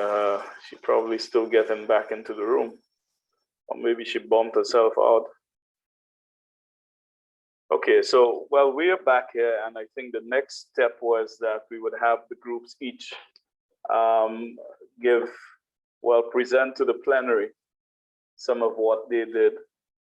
So I think we can begin in order of the groups. Well, I just wanted to see if I find Valerie, because she seemed to be lost here. I can't find her. Just give me a second. Let me see where she is. But she probably bumped herself out of the meeting. Well, she was in our meeting for a while, and I did see her name and muted at the very last minute. So perhaps she did get bumped out.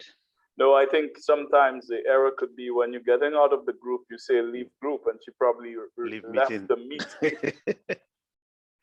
I'll try to reach her on herself. Her name is still in one of the boxes here. Oh, it's still there. Well, she was But there she just apparently she's just not talking to us. That's unusual. Oh, there she is. Welcome back, Valerie. We were worried that you might have been hijacked somewhere. No, well. Marzo le volví a mandar la nota porque no sabía dónde estaba. I sent you a message, Ignatius, because I was trying to switch rooms, but I couldn't. Oh, I didn't see. I'm only just seeing your message. Sorry. Okay, we'll sharpen up on that by the next time. Yeah, yeah. Yeah. So, right. So we all back, and so the next step we were thinking would be to have the presentations from each of the groups. Right, and to add on, and if people have things to add to that. Yeah, of course, you would certainly. And then we need to add on to it. Yeah. So I don't know if everybody shared an example of an SOP that we were going to. I sent them out this morning, but maybe people didn't see them yet. I'd like to show people what we're aiming to go towards as well. So would you like to do that first, or you will do it after? Think so I think maybe first while I've got it. Okay. Well, you go ahead and share. Is everybody back now? Yes, I shut down all the breakout rooms, so everybody's back. Okay, so I need to just share screen. Share.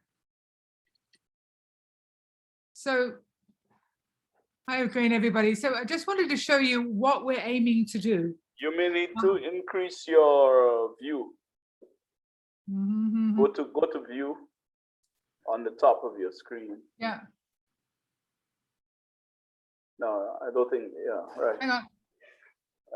Yeah. No, that was smaller. Small.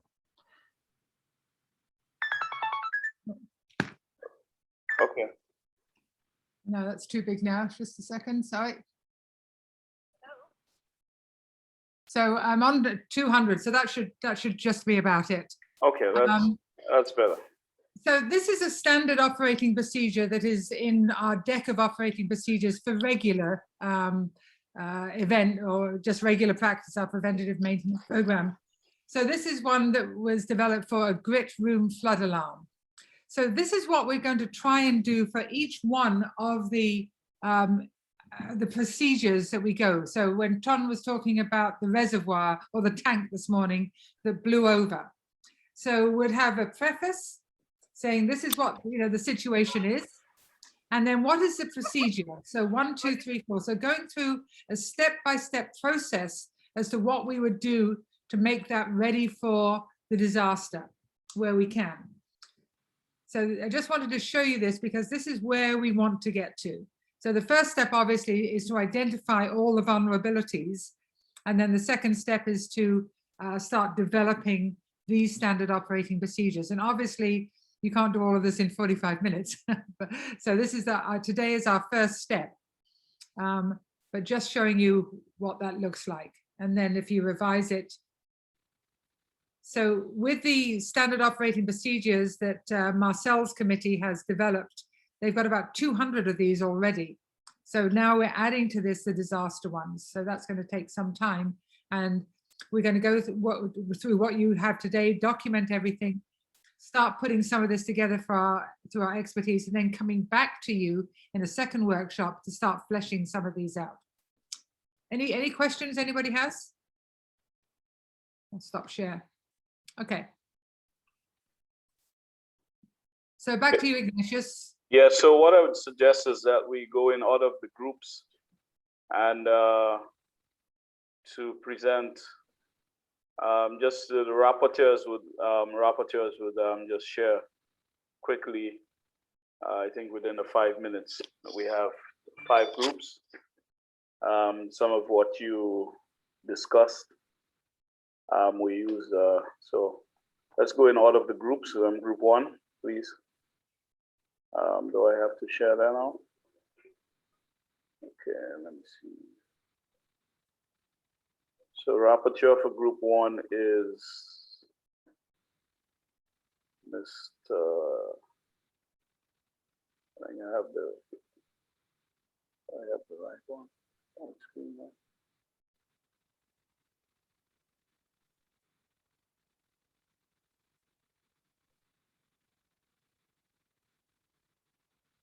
You got the screen there, Timothy? No, you have Oh, I have the wrong screen. Sorry. Wrong screen. I have what? your email screen out. Oh my goodness. Sorry. Let me get that. You need to put your Excel screen. Yeah, We saw your business there. We saw your business. Yeah, that's okay. I have no business hiding, so. Oh, I thought it was exciting.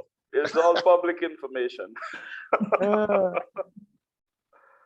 me try to find me there now. The Excel you had there. Yeah, where's It's helpful to, I find, to get everything else off my desktop except the ones I want. Is that it? Yes. All right. Okay, So good I'll afternoon. go to the top of the screen. Yeah, just go up there. Scroll up. So our group dealt with hurricanes, and we'll go through the challenges first, and then we'll go across to the preparation and mitigation steps. So some of the challenges highlighted by the group included water storage destruction, contamination of surface water system from runoff, and that's for persons with who use wells and below surface water to treat and distribute to customers. You have water intake destruction. That's intakes that's within your river system. Siltation of your intakes, destruction of distribution and transmission networks. And while we have that on the screen, we'll just go across.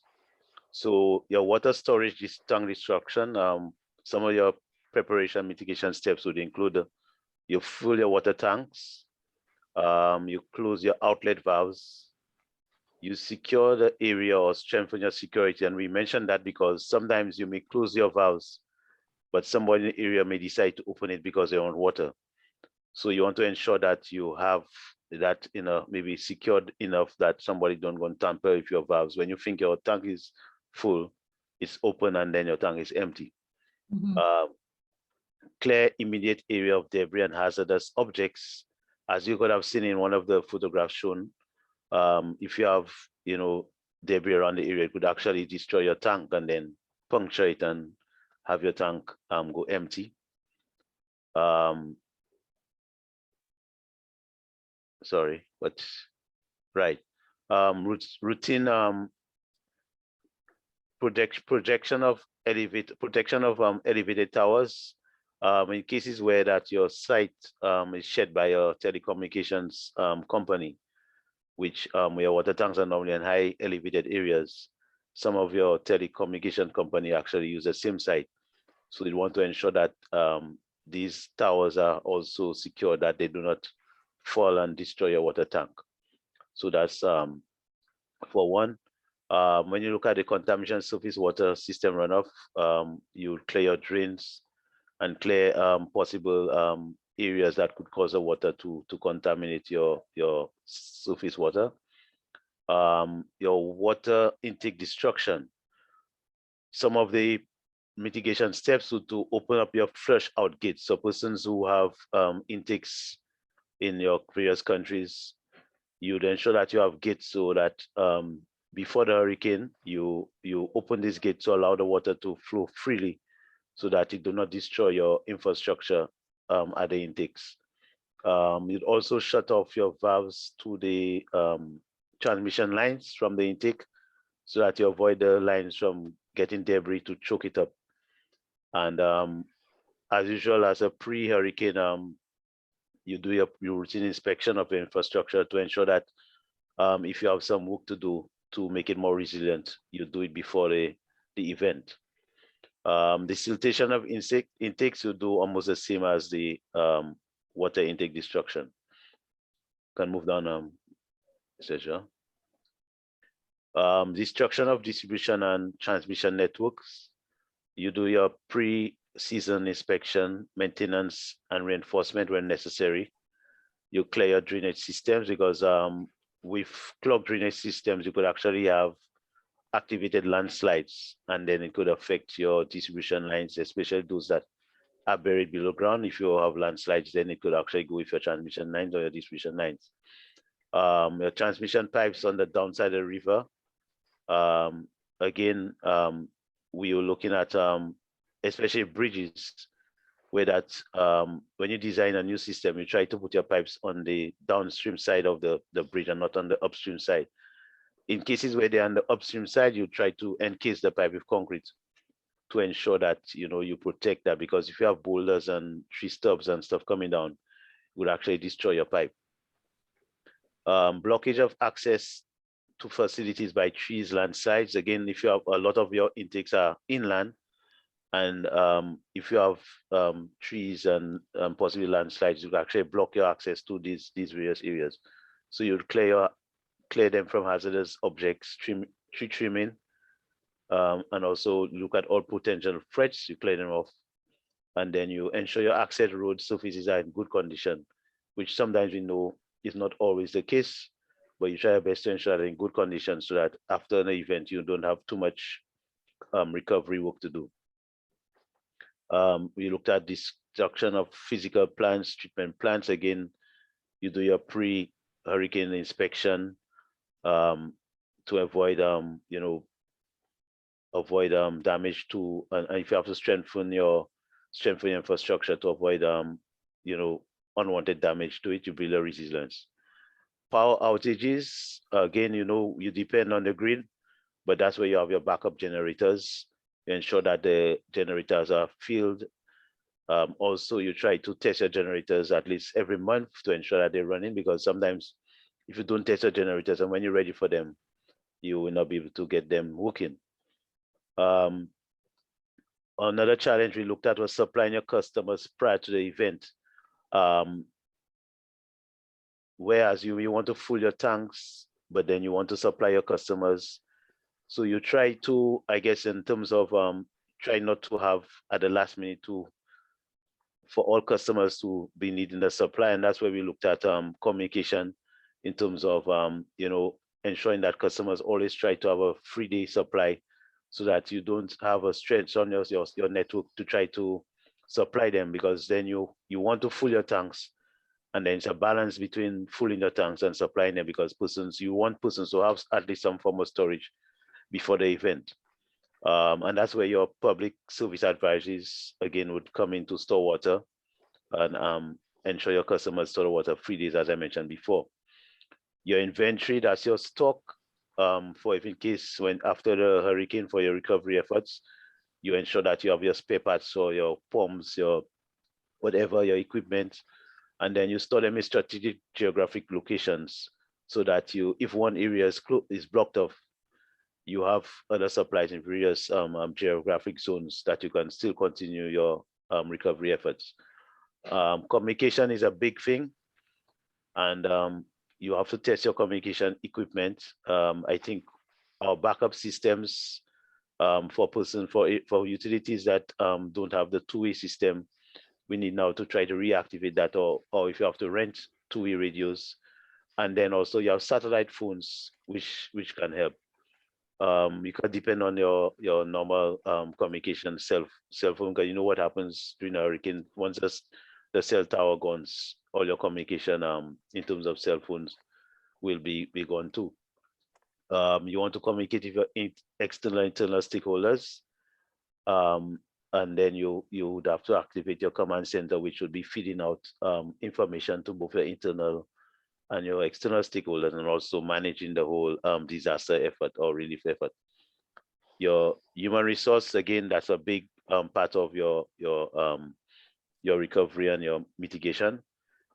You'd have to have staff meetings, and not just before a hurricane, but regularly to ensure that all staff know what they have to do. You also need to know the needs of your staff, because it doesn't make sense that your staff have to be fighting or helping you recover, and then their own personal safety is not, maybe they're not living in a ideal situation. You just have to know the needs of your staff to know that, to ensure that they are okay also. You do simulation exercise at least once a year. 2 would be ideal, but you do one just before the hurricane season. And your food and supplies for staff, especially in your treatment plants and areas where that you're going to have staff during the event. And also, I think staff need to be reminded of their roles and responsibilities when it comes to disaster mitigation, preparedness, And that's where the simulation exercise would go. So apart from just putting in the job description, some person get a job description and they do look at it, frequently. So having simulation exercise would help sensitize staff as to what they need to do during a disaster. So I think in a nutshell, that's it from our group one. In terms of responsibilities, most of them would be operation managers, supervisors, operators, HR managers, and various managers within the water company. Thank you.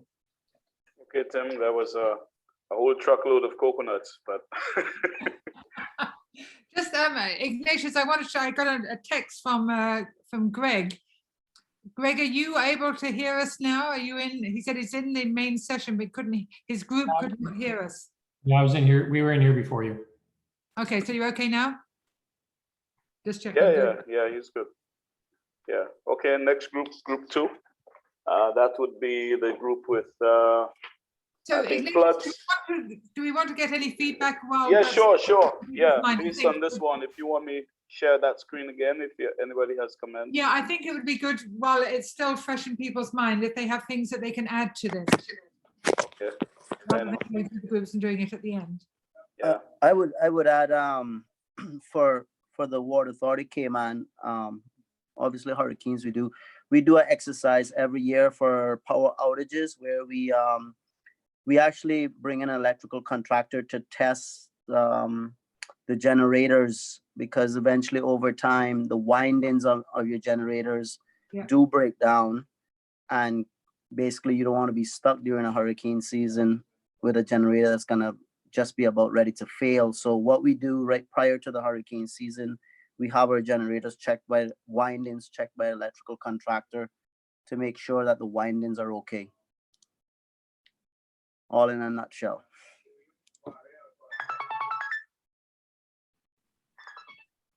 Yes, please go ahead with comments, colleagues. Yeah. So we that and the pumps, our pumps as well. We do electrical checks on them to ensure that they're okay for the hurricane season.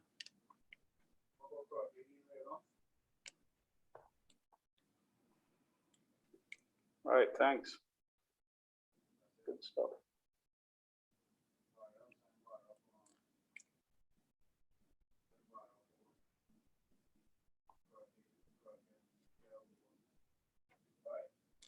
Any comments? That's all. Okay, nobody has anything else, so we can go with group two on floods.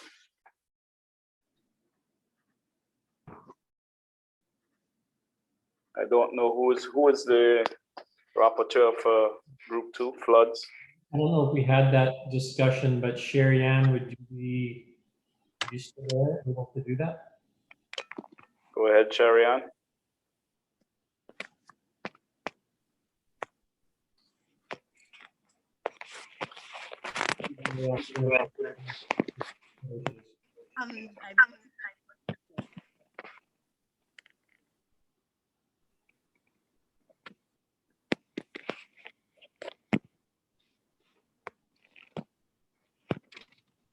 Can you see the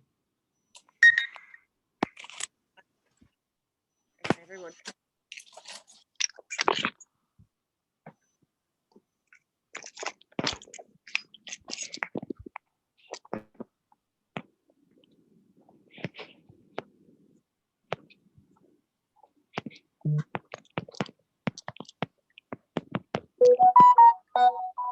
Hello?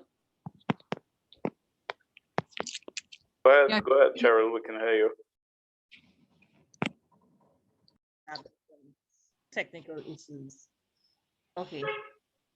So what our discussion centered around were some challenges and the preparation and steps. So in terms of the first challenge, we have water storage tank destruction in cases of flooding. Obviously, as we spoke about initially, in the early stages of the discussion, The filling of tanks was one of the points that we looked at in terms of preparation and in cases where we would have for obvious reasons, because in the aftermath of such a weather event, the demand on the system is going to be very high, and so we need to have our resources ready so that we are able to provide a demand. And as seen in the example of the destruction and compromise to filled water tank. You don't want your resource to be wasted, you don't want to squander it, so of course you keep the valves up or wasted. One of the other things that we look at is to clear the area around the tank to prevent any damage. So anything that would compromise the structure of your tank would have to be cleared in preparation or in advance of the storm. Obviously, clearing of drains, of debris and obstructions would be another step that you take in terms of preparation. The elevation of your sensors and other infrastructure attached to the tank would be wise. Also ensuring enclosures are flood resistant, so you do not have a situation where you are contributing to floods and so on of your flooding of your infrastructure or the area around your tanks. We looked at the catchment area and the possible contamination due to flooding. And one of the things that we discussed was to identify water harvesting areas for distribution. And some of these steps that we looked at would not necessarily only pertain to preparation for the event, but in the aftermath of a rain event, a flood event, some of the steps that can be taken. In terms of preparation, we looked at tree planting exercises, riverbank stabilization exercises in order to reduce the level of stress on the catchment areas and also reduce the level of contamination in terms of debris and so on. Of course, we also looked at safeguarding chemical supply in cases of storm. Flooding, of course, is going to redound to the wastage or the contamination of treatments, chemicals, and so on, and that is counterproductive. You don't want that at all. Where was I? Did the screen go up too quickly?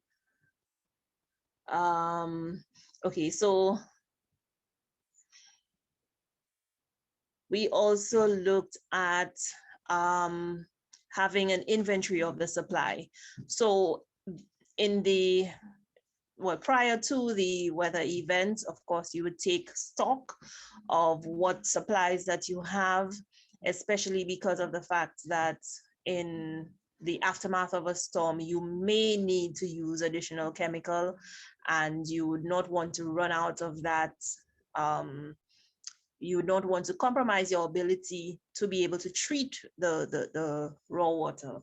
So of course, you need to take an inventory of the supply that you have and ensure that you have enough before the hurricane or a disaster strikes so that you are not left unable to treat water in situations where,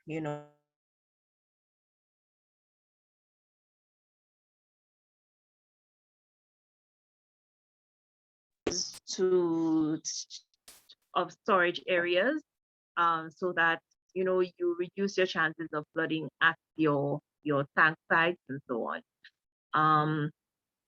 We also looked at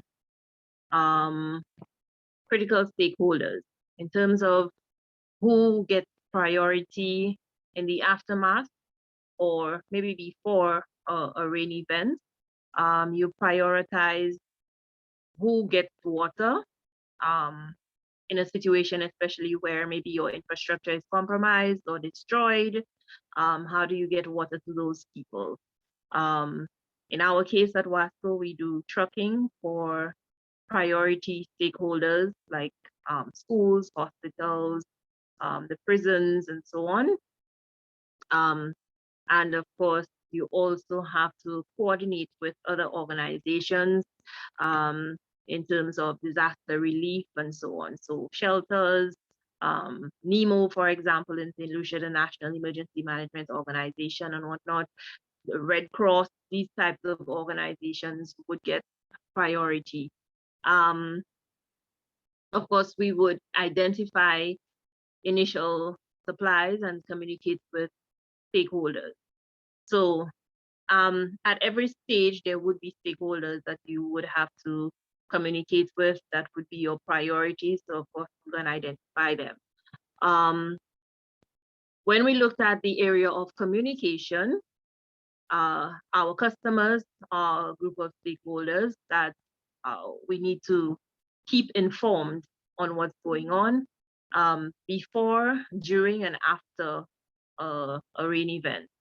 So we ensure that customers are aware of the prior shutdowns, and even in cases in the aftermath of a storm, a rain event, a flood, they also need to know what's happening in terms of how our infrastructure fared, what we're doing in terms of restoring normal supply and so on to customers. There's also a level of resistance or reluctance to taking personal responsibility for ensuring that people have an adequate supply of water prior to an event, in the aftermath, and during an event.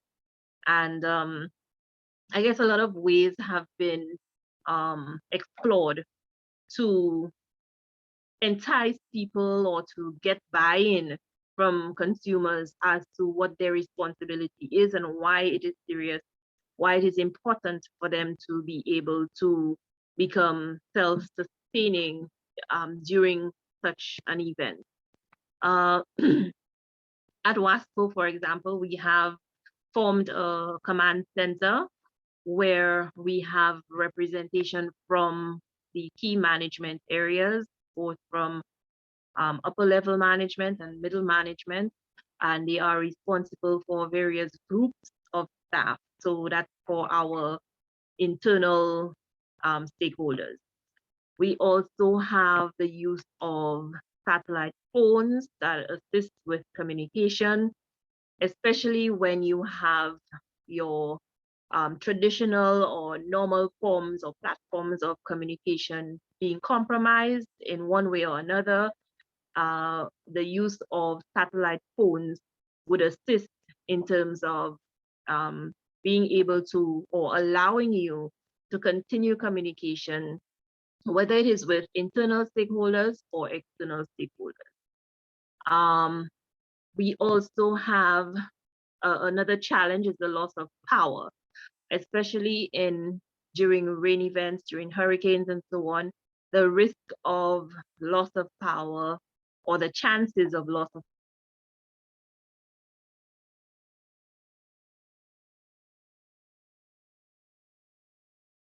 to sustain our pumps, if the pump stations go down and whatnot, because of the fact that, you know, we may not have direct access to power after and during an event. So the installation of generators would be wise to install, you know, at our facilities, at our infrastructure, in order to enable continuity.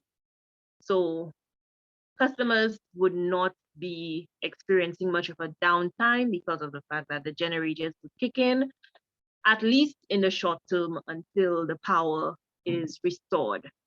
Another area we looked at was access.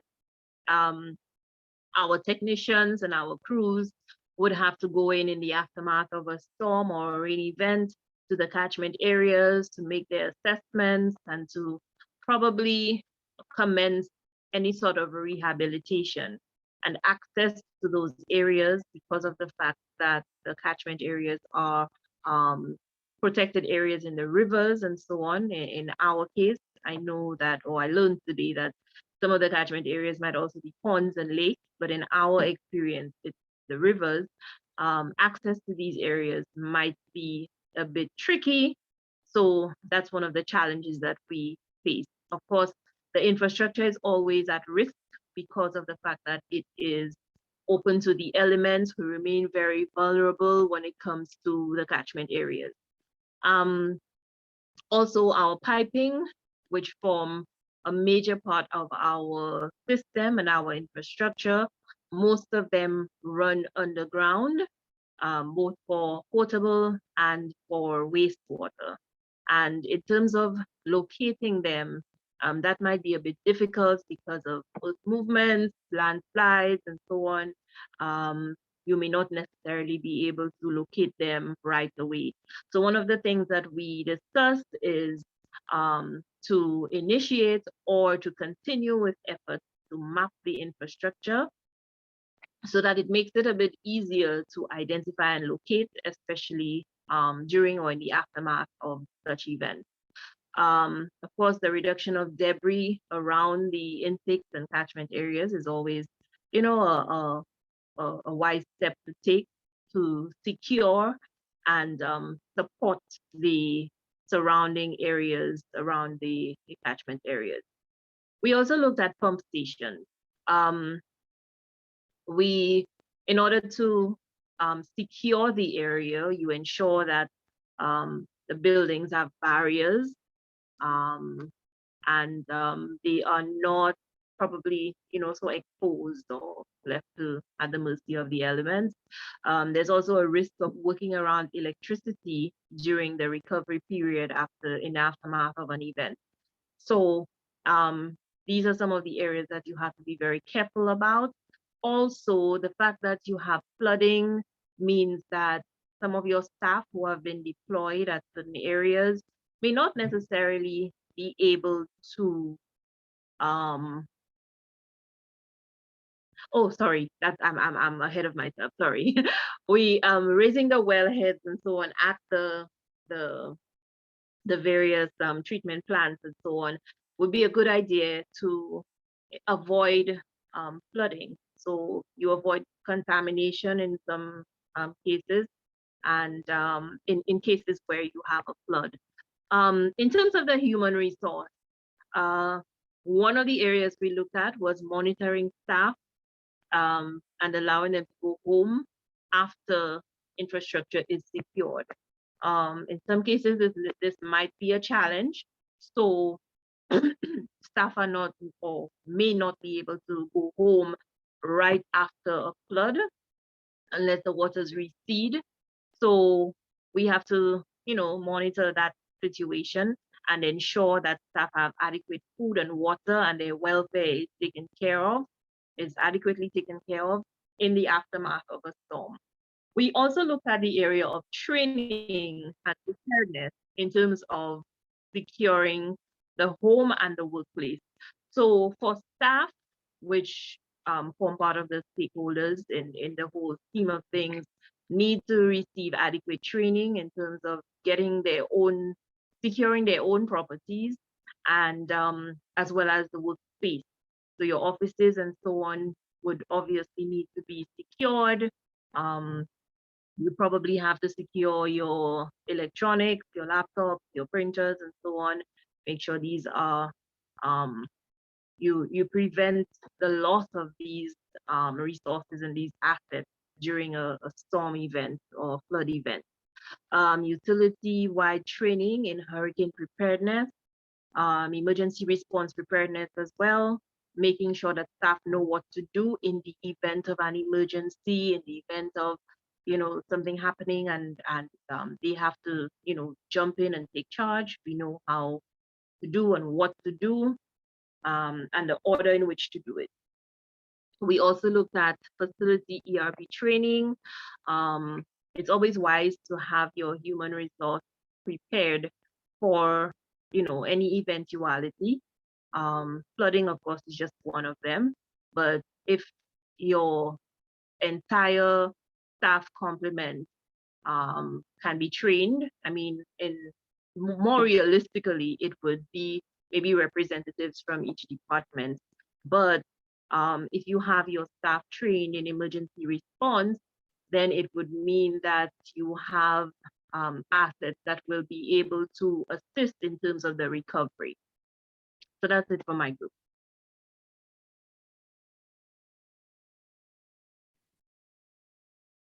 Okay, thank you very much, Terry. Any comments before? I think it was very comprehensive. Thank you. We please, I think whoever is keeping the record, maybe you could put it in the save the file so we could share it, and we can compile it through with Valerie. Yeah. Please do save. I will need all of these documents. Yes, please. And Aria, this is something you're going to be helping with. Okay, well then let's move to number 3. That would be the group dealing with drought. I think we will run a little into overtime, but please. Group 3, drought. Yeah, can you see the spreadsheet? Yes, but it's you small? have to increase the font, please. Gotcha. Yeah, and scroll to the right a bit. Okay.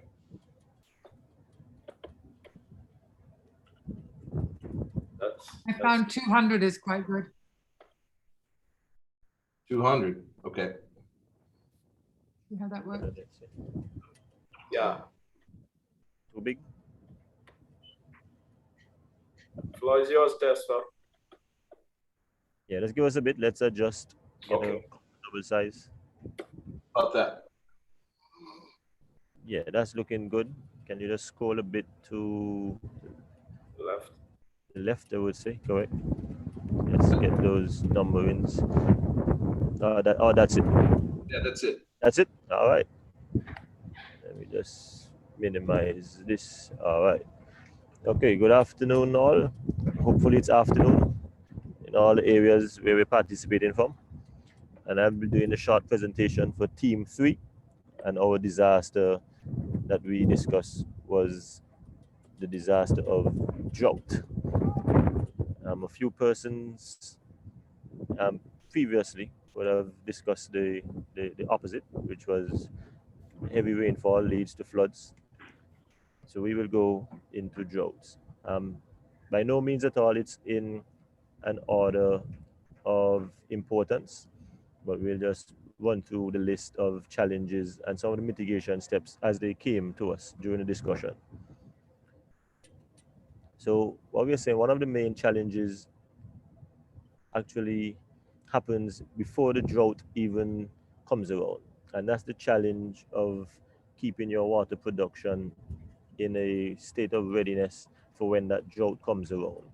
So that's the first step, and that's the first challenge. So during that drought period, and then you have a breakdown of a reverse osmosis plant or whatever other water producing facility you have, that would definitely be a challenge.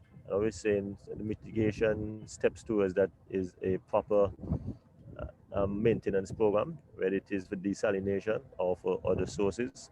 Have that program been very rigorous, and it should have been tested over time, and one would know what works and what does not. The same thing in terms of stacking spare parts, etc., would fall on that mitigation step. The personal group responsibility would be more than likely our operations team. The other challenge that we would have discussed would be the challenge of the lack of or poor public communication. And they're always saying this can definitely be improved. And the mitigation steps would be the drought awareness plan to begin with, drought awareness program, water conservation campaigns, and basically educating the public even prior to the drought being before feeling the harsh effects of the drought, I would say. And our personal responsibility would be that public relations team that have the subject matter experts. They're a lot more experienced in terms of public communication and the how and the where and the when, etc. So we can ensure that our public communication program is effective. So, and that leads right us into the third challenge, which was water distribution schedules. And I was just telling the group that our initial schedule was referred to as a rationing schedule, but we had very harsh backlash from the public and from the other consumers. And we had to use the word water distribution, and because of different various reasons, it seems to hit a bit better, and we get a lot more effective or more positive feedback. Although it's the same thing we're doing, but the wording sounds a bit better that way. Now what we're saying to the mitigation steps or preparation mitigation steps for that challenge would be to communicate and check production levels at the plants, etc. Elevations of the different heights for the storage tanks, etc., etc. Get some customer feedback and to identify the critical customers. What we're saying with this schedule, we have a particular challenge, and I'm not sure if it's only for the Antigua perspective, but we have a few hotels that during the drought period, we would have already had our distribution schedules in place for the utility. And then they would call and say that they have a major breakdown, the hotel is full. The main industry for Antigua is the hotel industry, tourism industry, I would say. And what we're going to do, we get the calls coming down from the politicians coming down the line saying, yeah, we have to basically provide water to the hotels, you know. So that will definitely affect our pre-planned schedule. And then we have a lot of upset customers that should have been receiving water at a particular time and were not able to. That's some of the challenges what we have. And the water distribution team would be the person or team responsible for that particular challenge. Monitoring water levels and key thresholds. So this is an activity that should be done prior to and during. And mitigation steps is just to try and be as ahead of the ball as much as possible and check on a monthly basis, even twice a month, to improve your frequency of water level checks, different reservoirs, etc., etc. And yeah, also have the potential to move to some sort of remote measuring where you can increase the frequency and even get basically live information if needed. And the team for that would be a hydraulic team / monitoring team. This is all in the data collection process and what you do with the data collection, etc. We have the monitoring and the regional drought conditions. We have a few websites and a few agencies around the region that would provide this information to us, and they would do it in a form of predictions and forecasts. And these reports, view the reports, have meetings, discussions to see what would be the potential impact if these forecasts come into being. And it's just about preparing. I think we started off by saying that preparation basically prevents. I don't remember the exact terminology, but it's all in preparing. The more you prepare, the better you are to handle the challenge when it comes. Same thing for that hydrology team. The monitoring team would handle that. Okay, so I kind of went and discussed number 4, which is the tourism water shortages and short notice. That kind of ties back into the distribution schedules. And what we said, what we need to do is to develop contingency plans to coordinate water delivery for such sectors on such short notice, and also to other critical customers, example, the hospitals. And that would be the same thing, have contingency plans that we can use to coordinate and get water to these different facilities, right? And this goes as high as the water manager, ministers, and in consultation with the operations team. Okay. We also have a challenge, especially in Antigua, and I would believe in other parts of the region, that we do not have enforcement or compliance during the drought. So our laws and regulations are still in a developing phase. So we still have persons, right, well, in the heart of a drought, persons are still washing vehicles, persons are still watering lawns, etc., etc., etc., filling pools, this kind of stuff. In other countries, we know that you can be ticketed while in the heart of a drought and you're washing vehicles. I think Jamaica, Trinidad, those countries are a bit more advanced. But in the smaller islands, there's still room for improvement. And this would go up to the responsibility of started from within the utility itself and going right up to the government sectors, etc., etc., etc., legislators. We found it very important to add the challenge of non-revenue water here, because at any which way, if you're producing X amount and your non-revenue is Y, then that means you just have less water to distribute. And the water will just be going somewhere. Hopefully it's not to leaks only. And hopefully part of the non-revenue, as we know, would be associated with meters not working accurately, etc., etc.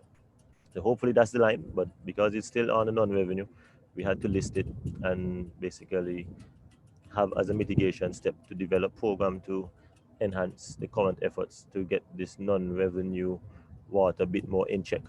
A lot of the Caribbean islands are still there, probably the 20s, 30s, 40s, 50s, maybe even more % of non-revenue water. Yeah. Water efficiency programs. So we will find a lot of buildings, especially government buildings, that they're not efficient in terms of the water use. And some would have faucets, toilets, etc., that's running water throughout the entire day, and nothing is being done. And so that's one area. And even using more water efficient equipment within the different buildings, not only within the public buildings, but also we would encourage the private sector and the hotels also to invest in these water efficiency programs.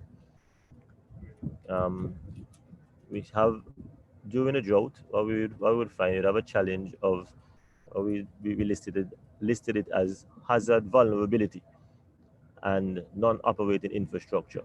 So not only you'd have some areas where they would not be seeing water on such a regular basis, but you would actually have some facilities that would have to be closed because they just do not have any surface water or whatever water to treat. If it's a facility that's providing water from wells and the aquifer goes to a level that it's below extraction level, well, we just have no option but to close that facility. And if it's the case of surface water, and we see that quite a bit in Antigua, we have droughts and these facilities are just left up without operation for sometimes years. That's because due to the severity of the drought. The mothballing procedures would be some of the, or one of the most best methods used to mitigate against this one. And the operations team, maintenance team has to be in check, because what you find once the rain comes, you would be almost expected, not almost, you would be expected to provide this water, because you don't have an excuse. Water is there in the reservoirs. Water will eventually get to the aquifers, so the customer is expecting that immediate relief, although it's not as immediate as they would like. But you do not necessarily need to have an additional challenge of equipment failure when you're ready. Ensure that all these motors were well lubricated, the bearings, etc. of the pumps, they do not seize. When you're ready to start and go. We also have the challenge of high salinity levels, even in surface water as well as groundwater. And this is also, I think maybe the guys in not we're doing drought, but the guys in the, I kind of lost my thought there. But high salinity levels, and this comes from just the lack of rain. No rain. If you have prolonged droughts, you will have that salinity levels going up. So you'd have to increase your monitoring to the point that you would have to even reduce some of your production depending on the level of salinity that you see. If it goes up, goes down, etc., etc. So due to increased monitoring, you can make better decisions and not damage these aquifers. Cannot over extract these aquifers. Back up water tanks and homes, etc. So we would always encourage persons to have some sort of backup, some kind of storage at the homes, businesses, etc. Also, even the hotels, we encourage them to have as much storage as possible. That yes, we know that we're doing a schedule, water distribution schedule, and it may be not until another day or two before you get some water in your area. So during that period, we would always promote that persons have some sort of storage, and that would be instruct customers to conserve and even practice rainwater harvesting, etc., etc. Even water reuse, these are things that would come right under that bracket. So the other challenge, okay, so we have rationing now, and that would be to develop the mitigation step would be to develop different thresholds for different actions. So as the drought worsens, then we have different actions that we take. Identify alternative water supply, and that's very important. During the rainy periods, you have rain, you have abundance of water, you do not really explore much. Once it's working, we kind of have the tendency to why add. But during the drought and you're short, then persons start asking, hey, what's an alternative water supply? We start talking about even water reuse. The hotels will be more on stream with this. They would have been practicing their grey water reuse, etc., for the irrigation, etc., etc., etc. We have the next challenge, coordination with other islands for emergency water supplies. And as we saw most recently in St. Vincent, although it wasn't a drought, but it has happened here in Antigua that we would have had to receive water from our neighboring island, Dominica. I think that was just a bit before my time, or when I started working at the authority. And it's just basically to develop contingency plans to have water either barged over in these bags or tanks, etc., etc. And that's planning administration, SEDEMA, CWA, CAWASA, and even at the higher level as a government. Disperse emergency water to public. So we have to have a plan or develop a plan to identify what that source is, where can it be taken from, the supply chain, logistics, etc., etc. Interestingly, we also mentioned the fact and discussed it that generators in case we lose power. That's similar to what previous colleague would have discussed in terms of hurricane and being out of power. Same condition would apply. Sometimes you have severe droughts and infrastructure do go down, cracks in the earth, these electrical posts would fall, etc., etc., and you just find yourself without electricity. So we need to always ensure that we exercise these generators, backup generators on a regular basis, weekly, etc., etc., and just make sure we are keeping up to par with what our consumers and customers expect. So we have dry streams that can clog during flash floods. So after prolonged dry periods, and then you get that heavy rainfall, you would more than likely expect that those debris to come straight downstream and end up sometimes in your reservoirs, in the catchments. And I was saying during that drought period, you use the opportunity to go into these streamways and clean silt traps, remove any excess debris, etc., etc. Things that cannot be done during the wet period, definitely get it done during the dry period. And the operations team, along with other government agencies, can assist in that. So to add to that, okay, so it was dry.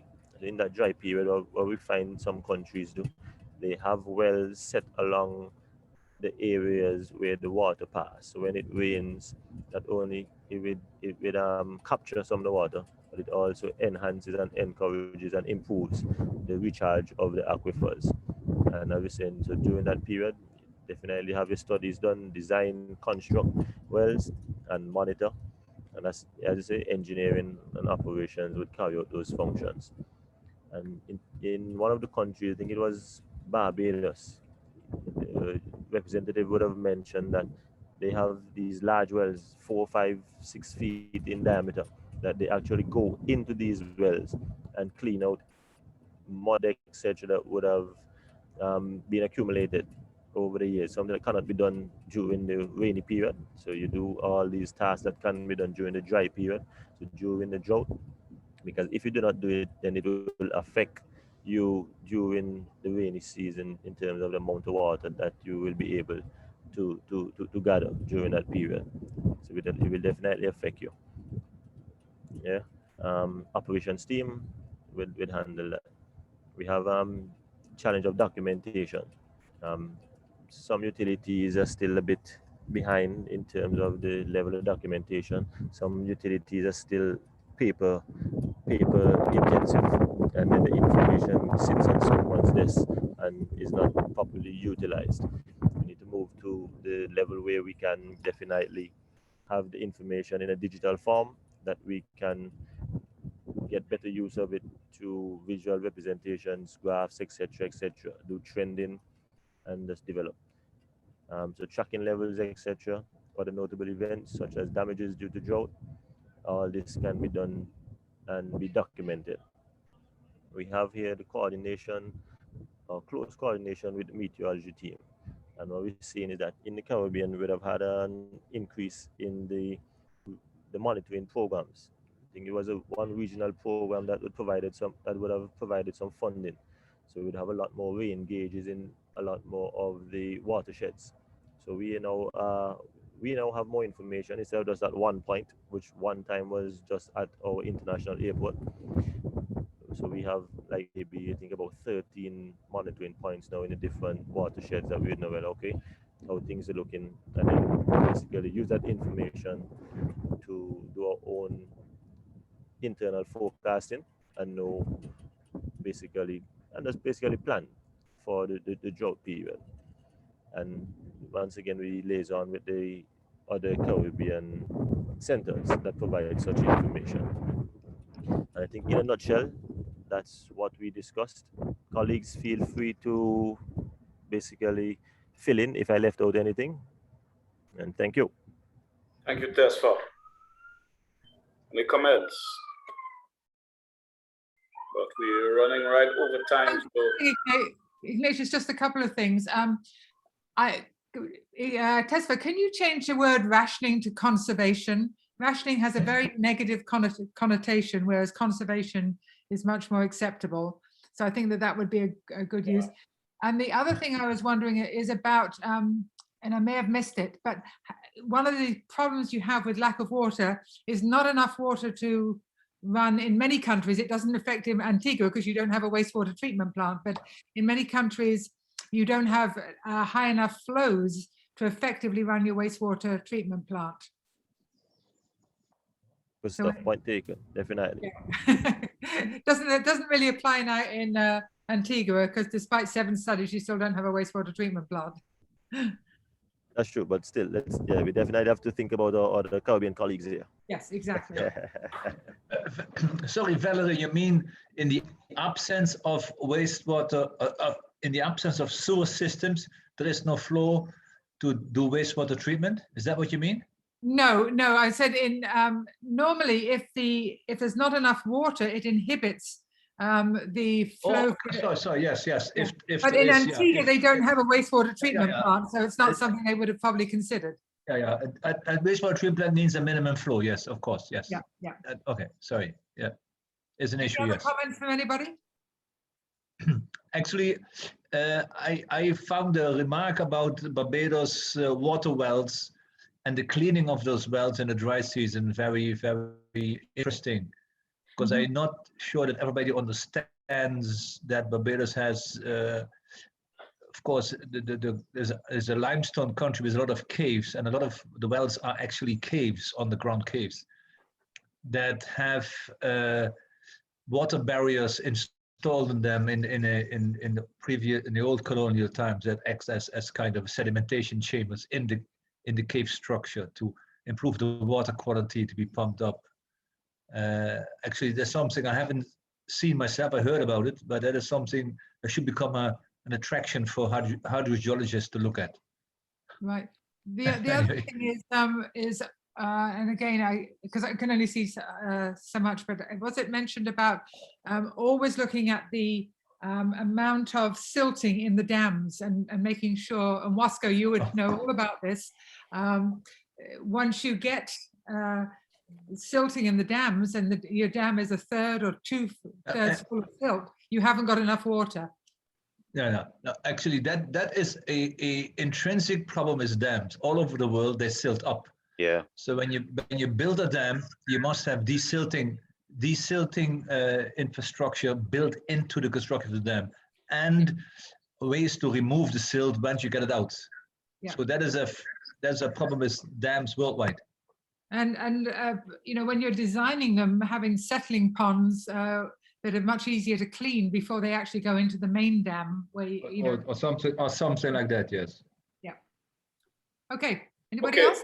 Good point. So let's. We're really behind time. Yes. So I've told my team if anybody needs to leave, feel free. Interesting meeting. Yeah, but it's very good so far, and please put your comments as well. If you have any, you could put them in the chat, and you could also email those to us, and we will go to group number 4, who dealt with earthquakes. Group number 4, please. Hello, okay. I'm just going to give a brief intro. Our group, many of us did not have earthquake experience. So although there's been wonderful presentations in great detail, ours will be a little briefer, which probably will help with the time. And Juan Leva Vargas has agreed to present for us. I'm just going to explain, we took a little change on our spreadsheet. We added an extra column. So I'm going to hit share screen here and bring it up. Okay, can everyone see that? Is it large enough? Maybe a little bigger, Madeline. Okay. Whoops. Home view. Yeah, that's okay. So we'll make it, did you say 200% or? Whoops. Zoom, sorry. My one arm approach does not always work well. Oh, that looks on the large side. Yeah. How about if we stick with what we had before? Yeah. Okay. So Ron was not able to stay with us. He kindly did all of the script here, typing out all the different things. We're going to do some editing. But what I wanted to note before Juan leaps in is we added system challenge. It was, we identified the different kinds of elements that the different participants had in their systems, both water and sewer system. And that's where we got started. And then discuss challenges and issues amongst us. So with that, I'll pass it on to you, Juan, and thank you so much for leaping in.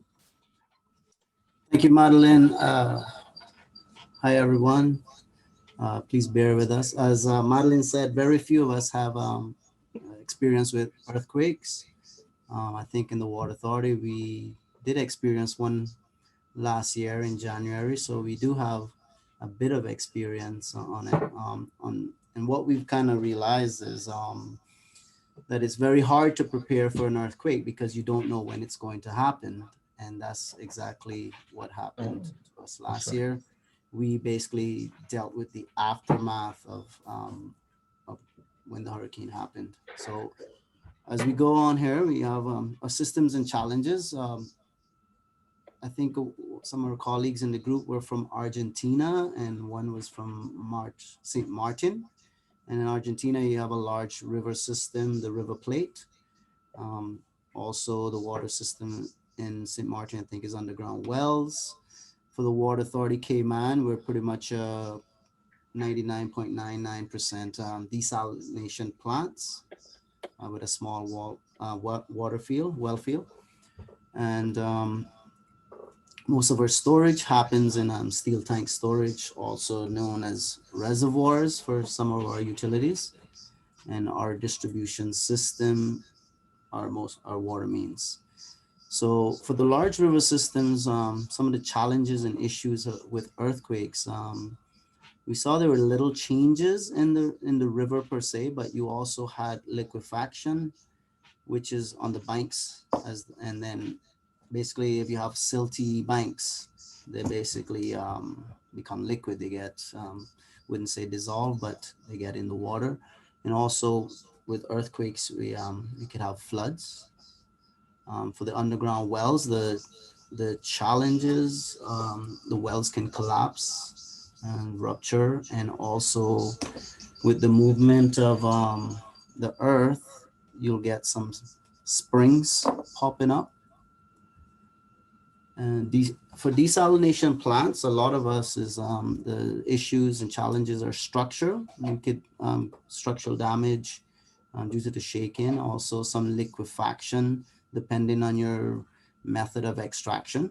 Here in the Cayman Islands, we do deep wells. The well fields, again, anything with wells, we have the wells can collapse, rupture, and also you can have floods from springs. The challenges for steel tanks, structural damage, water release, breaking of apertures like valves, outlet valves. Also the issue is with the movement of the reservoir, you can have the water moving, which creates a lot of inertia. So you basically have to make sure that your reservoirs are designed appropriately for these kind of abnormal movements, and also the fittings. And our distribution system, the challenges we have are structure breaks, also power for our pumping systems. We have communication issues, telecoms. What we noticed, especially after an earthquake about 10 years ago, the telecommunication system gets overloaded. I think it can be due to people calling their family, friends, are you okay? So that is one challenge, communication.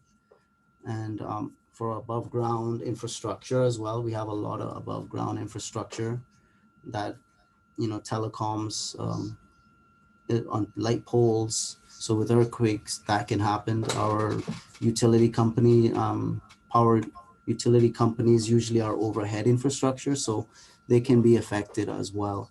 So those are some of the challenges and issues with those particular systems in the water system. And then I'll do the mitigation steps. For large river systems, you activate the emergency system. Argentina, I think, reported that there is no major plan. It's more based internally within the utility. And for underground wells, we plan for emergency leaks. Basically, there's really no, like I said before, there's really no way. How do you plan for something that is unforeseen? You don't know when it's going to happen. I know, like in the Pacific area, you have tsunami warnings and seismic sense monitoring stations, but in particular in the Cayman Islands, we don't necessarily have any of those systems. So it's very hard for us to come up with a plan for something like an earthquake. But you just basically plan. If you have an emergency leak, you treat it like an emergency, a pipe break, a mains break. Power failures is the same thing. What we reported, most utilities have backup systems, generators. In particular, the Cayman Islands, we Water Authority Cayman, we plan for our generators when we design our emergency backup systems. We size our generator fuel tanks for 3 days of fuel that we can run our generator on generator power for 3 days. We have interconnections. In the Water Authority, there's another supplier that serves a different region, but we do have 2 interconnects with them in case we ever need water from them. We also do multiple production sites and pumping sites here in the Water Authority, and they're geographically spread around the different parts of the island. For the same reason, we try to decentralize our production and pumping facilities. For the Water Authority, for our reservoirs, we basically designed, because we primarily get hurricanes, that's the major natural disaster that we normally deal with. When we go out for design for our reservoirs or storage tanks, I think it's at least a category 2 or 3 that we require our tanks to be designed to withstand category 2 winds. I can be corrected. I'll have to check our spec sheets, but we do plan mostly for hurricanes here in the Water Authority. But as you would know, if you plan or your specs are for such things, your reservoirs will be able to withstand some rocking, which will happen. And as we also designed initially, for the longest time, the Water Authority, we make it a requirement that we try to maintain at least 3 days of storage in our reservoirs. We have now since upgraded that to 5 days. So that means we try to maintain, coming into the hurricane season is when we do mostly our preps. We go in during the hurricane season trying to maintain 5 days of storage. In Argentina, they're moving to an independent system. In particular for their sewers, they're trying to they cited that their system is quite old, over 100 years old. So they're now building a completely different independent system. In the Water Authority, I know we do annual preparedness drills coming into the hurricane season. We take out our hurricane plan and we actually do a full drill, putting up shutters, putting up flood barriers, and we note any defects, any items that need to be addressed. We note them and we send them to the relevant parties. I think in Argentina, they also have a warning system. They may have a warning system. And then I go into the sewer system. So what we cited was that we have different various systems between the utilities that were in the group. We have a treatment plant in the Cayman Islands. We have what we call a SBR, a sequencing batch reactor. We also have lift stations, sewer mains, tunnels, and outfalls. And some of our utilities all our utilities release treated sewer into deep wells, deep effluent wells. And the challenges with those are structure again, shaking, liquefaction. Just to give an example, for us last year at the Water Authority, we could actually see the water as the basins were rocking during the earthquake. Water was actually splashing up over the basin tops because they're open tops. So we could actually see that. And structurally, the basins did not suffer any damage. However, our decant piping actually broke off. And we noticed that a couple days after when we were decanting that we suffered. It wasn't visible, but we noticed something was wrong. And that's when we found out that the pipe had actually broken off from the wall. So Same thing with lift stations, structural breaks. In particular for us, we worry somewhat about that because our mean sewer system means are actually clay pipe, and they're laid in pretty much sand because they go along the West Bay corridor, which are particularly just sand and seawater. So we, for us, that's one of the main concerns, and the structure and breaks. Our wet wells are underground for lift stations, so they may suffer structural damage as well as, but surprisingly, a good fact that we learned today that mostly any damage that's going to happen during an earthquake, it doesn't really happen to underground infrastructure. It's mostly where the infrastructure transitions from underground to above ground. So that's a fun fact for everyone to note. There's also challenges, pollution release, and overuse by the public. That one, that's a good example because in particular for water, last year we noticed that, and we actually thought it may have been a major break. In actual fact, it may have just been rumors spreading that, you know, we were going to turn off the water supply, and customers basically started to stock up water.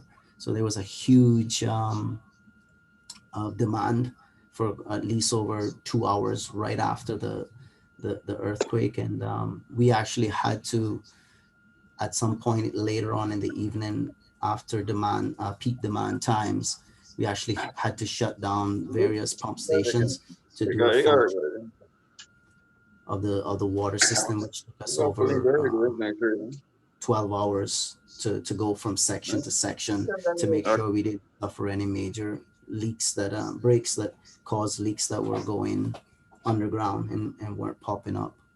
So that's a good example there.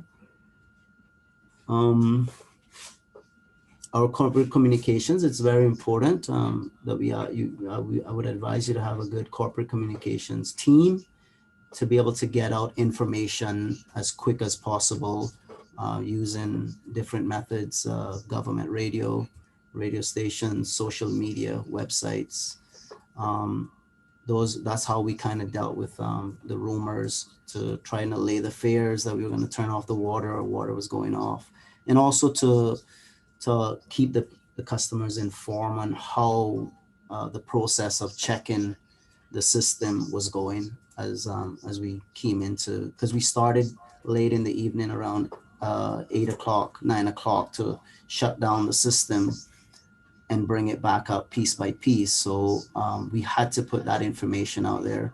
And because it took about 12 to 18 hours, that also meant during the morning, some of our customers didn't have water because we were getting right into their areas of turning off water and turning it back on just to check for leaks. So it's very important that you have a good corporate communications department that puts out this information.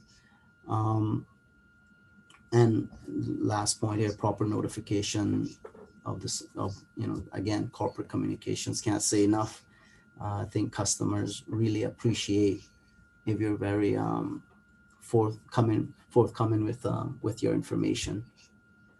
And what we cited here is for responsibility. At least in the Cayman Islands, we have a government entity called Hazard Management Cayman Islands, and they deal with any major natural disaster or major disasters or hazards on a whole. And then they have different what they call clusters, and all the utilities fall on the a subcommittee called the Utilities Subcommittee, which is made up of 2 water utilities, our energy providers, electricity providers, all the telecoms companies, the gas providers, and our fuel regulators. So they make up there, and they meet prior to the hurricane season. They have a meeting and to discuss any matters that we would need or how we will deal with any hazards or disasters for the upcoming year. And then within that each department, you have HODs that are responsible for handing down these responsibilities. Fortunately, the Water Authority has what we call a hurricane plan that basically outlines all our hurricane preparedness and plans. How do we deal with our production sites, our water pumping distribution sites, our reservoirs. So we take that right sometime at the beginning of the hurricane season, and we go through it, we revise it, and we actually do a drill according to it. And the duties are assigned to small groups, and they're assigned different groups according to the hurricane plan. In some places we have, some utilities have crisis committees, you know, specific, subject specific, as it says, experts, people that know what they're talking about, and they deal with any specific matters. You know, we also have the public utilities, the professionals, they are also have their input in having to deal with these issues or hazards that do show up. But so I think that completes my presentation. You know, it's kind of hard to present on earthquakes knowing that you don't experience them, and you hope not to experience them too often to be able to talk. But I would say just having a plan is pretty much one of the most important first steps that you can kind of start looking at it. Thank you so much, Juan. Really appreciate you filling everyone in on what we were able to discuss. Thank you so much, Thank you, Madeleine and Juan, and the group. I think Juan, you wouldn't know that I knew that you had a touch by an earthquake. I think it was last year, early, or the year before.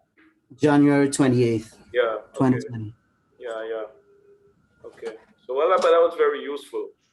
Yeah, and Ron Enns, he had to leave, but he has an enormous amount of experience on earthquake planning for Vancouver, because we sit on the same fault line as California and Alaska. So they say one day we're going to get a big one. Okay. Well, apologies everyone for having detained you for extra time, but that has been so very richly rewarding. We must go into the volcano now, which is the final group, before we wrap up. So let's have group 5, volcano. Hey, thanks Ignatius and everyone else for toughing out the time of the phone call. We're not going to pull up a list and go line by line through it. It's just too much for right now for us, for this group. We're going to talk a little bit more about kind of SOPs and what you should do with them, how you develop them. And our group was volcanoes, and obviously me and Janine have zero experience in operating a utility during a volcanic event, but we're extremely lucky to have Jonathan, Gabriel, and Alvin from St. Vincent, who joined the club of a very small club of operators who have actually worked under these conditions. So we had a little bit of an open discussion on what went well for them, what didn't go well for them, because they are the experts. And Janine jotted down some things which we'll tidy up. But what kind of came out of that is a few things about SOPs in general. SOPs, you want consistent. You want consistent sections. For example, you want a safety section, you want a description, you want a reference section, you want a record section. The reason you do this is if Marcel is working at the South plant, gets transferred to the North Island plant, he wants to be able to pick up a procedure that he's used to a piece of equipment and it's the exact same format. He knows how to change the oil on that motor, but all he needs is that one piece of information which says how many liters go into it. He's familiar with the SOP, pulls it out right away, he's flying. You'll notice with the first 4 groups, not on purpose and nothing's wrong with it, but it got very repetitive in sections. So everyone talked about power outages. Everyone talked about the need in their SOP to isolate water mains, isolate towers. What I don't want people to go down the track of is there is no reason to have a volcano power outage SOP, an earthquake power outage, a flood power outage. You need a power outage procedure, you reference it in your SOP. If you're doing one for a volcano, what makes it so uniquely different where you're going into a pump station, you're expecting to see the transfer switch gone and your diesel running nicely as backup? That's a volcano. Okay, it's the fact that you might have to wear a respirator going in there. During a flood, you might need rubber boots. You might need to check electrical. Those are the type of things you capture in the overall volcano, earthquake, whatever. The basic things of how to isolate a reservoir should be a little one-page procedure, and anytime you need it, you have it. You don't want it buried in a big book that's all about drought. You want it right there, because why do you have to do it? It could be simple as a water main break, and you want to maintain all the water that's left. So when you can, things that duplicate, make them their own individual short things and reference them. Don't create giant binders or directories that you can barely email because they're over 20 meg. So really put some thought into the basics, and everyone's done that. Everyone touched on communications, which is very important. Everyone should be touching on health and safety of their employees. The one group, I think, had a section up on HR preparedness, and that's very important too. You must remember, these aren't regular events. These are disasters. Your utility's affected, your staff's affected, their family, and your community. These are extra things that someone has to be aware of and prepare for. You know, switching of shifts, you know, the fact that people get fatigued during emergencies, the fact that you need food and water. For something, supply chain becomes an issue that you must capture in your SOP. Let's go, for example, the volcano. What happens? Ash comes out, land routes are fine, ocean routes are fine, now airplanes. If you have something coming once a month, whether it's a chemical or whatever that you need by airplane, that's not happened during a volcano. So you have to think about things like that and have alternate means. You know, do you have a mutual aid agreement with a neighboring nation on an island that says, yeah, hey, we got lots of alum here. Anytime you have an issue, we'll get it to you. You can cancel your deliveries flying in from Jamaica or wherever. That's probably a poor example, although they do make that chemical there. So the SOPs, you want a living document in the end, and several other groups touched on it too. Once it's developed, you want to train your staff on it. You want to test it.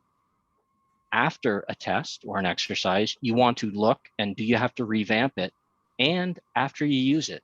So down in St. Vincent, all their efforts that they've gone through right now in combating the volcanic damage to the water utility and also the island in general, they want to have a debrief later on when people aren't tired, when people haven't worked 30-hour or 40-hour days and weeks. And you look at that and you modify it, and then you start the process again. Because SOPs capture, you know, knowledge in the industry, and the industry in general, everyone's retiring. And this is very specific. So you're probably not going to get a volcano eruption that affects a utility in the next 10 years. Well, who's going to be left? Alvin retires, Jonathan retires, we have one, and we say, okay, what's the plan? Alvin, he led it last time. Oh, where's he? Well, he moved to an island that doesn't have a volcano. So we lost all our knowledge. So things like that you want to strive for. So test, exercise, debrief. And the other thing to remember is, and Greg Selecki will push this, he usually does, is disasters mean debris. Okay, no matter what, whether it is a hurricane in the Caribbean, or it's an ice storm where I live, or it's a forest fire out in Greg's territory, it generates debris. And the quicker you have a handle on removing it, making it safe, that's how you can get on with your job. And debris management is forgotten by a lot of people and a lot of utilities, but it is key. And if you aren't doing it yourselves, you better have an agreement with someone who can get you to those areas where you have to work, whether it's snow in your way, trees in your way, floods in your way. You have to think about that. The gentleman from, I forget which one from St. Vincent, it might have been Jonathan, he mentioned that in the end, they were strategically placing vehicles around the island so that they could get their workers to those vehicles and those vehicles to the equipment. Because you got to remember too, and another gentleman mentioned it for hurricanes, you've lost your cell service. So you can't start your procedures and SOPs with call the on-call operator. No cell service. Do you even know where he lives? You know, he moved recently. Can you get a hold of that individual? A, you're worried about that individual. B, you need them to work. So those are types of things you prepare in advance. You have alternate communication systems. You have radios that don't work off the large towers. You have your HR department. No, they can provide you, okay, I need Janine DeBoer's name, number, and address right now because I have to go check on her. She's my partner for the night shift. So things like that you can prepare for in advance. A lot of disasters, no, you simply cannot prepare for everything. But the SOP forces the conversation and recognizing in advance how bad can it get and what steps we can do either early or calmly during the event following an SOP that will make this event last a shorter time frame, economic recovery quicker, and number one, the health and safety of staff, friends, family, and the community.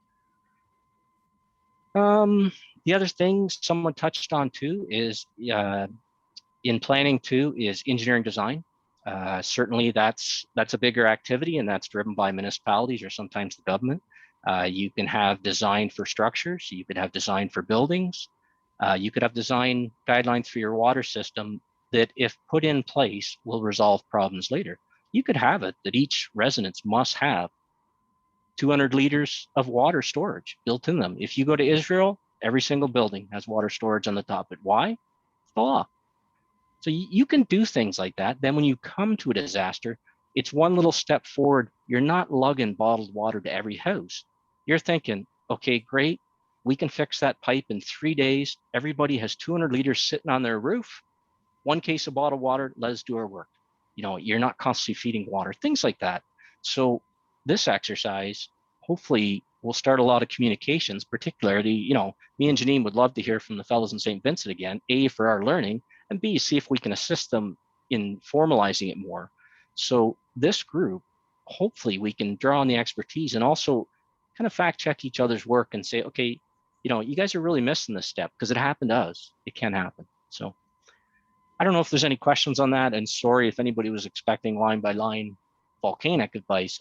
I think it's more looking at the stage we're at, more looking at how to develop SOPs, what they should look like, what you should do with them, how you should maintain them, record them, test them, and edit them. So, and the end result, having that big stockpile provided by Operators Without Borders, it's like anything else. There's good procedures, there's good data. You don't want to find it during a disaster. Handing someone my business card during an emergency, that's no good. If I'm of use to those people, I should have met them or been introduced months ahead of time. And it should say, if you need something on emergency radio systems, Ian Macrom's your guy, here's his number.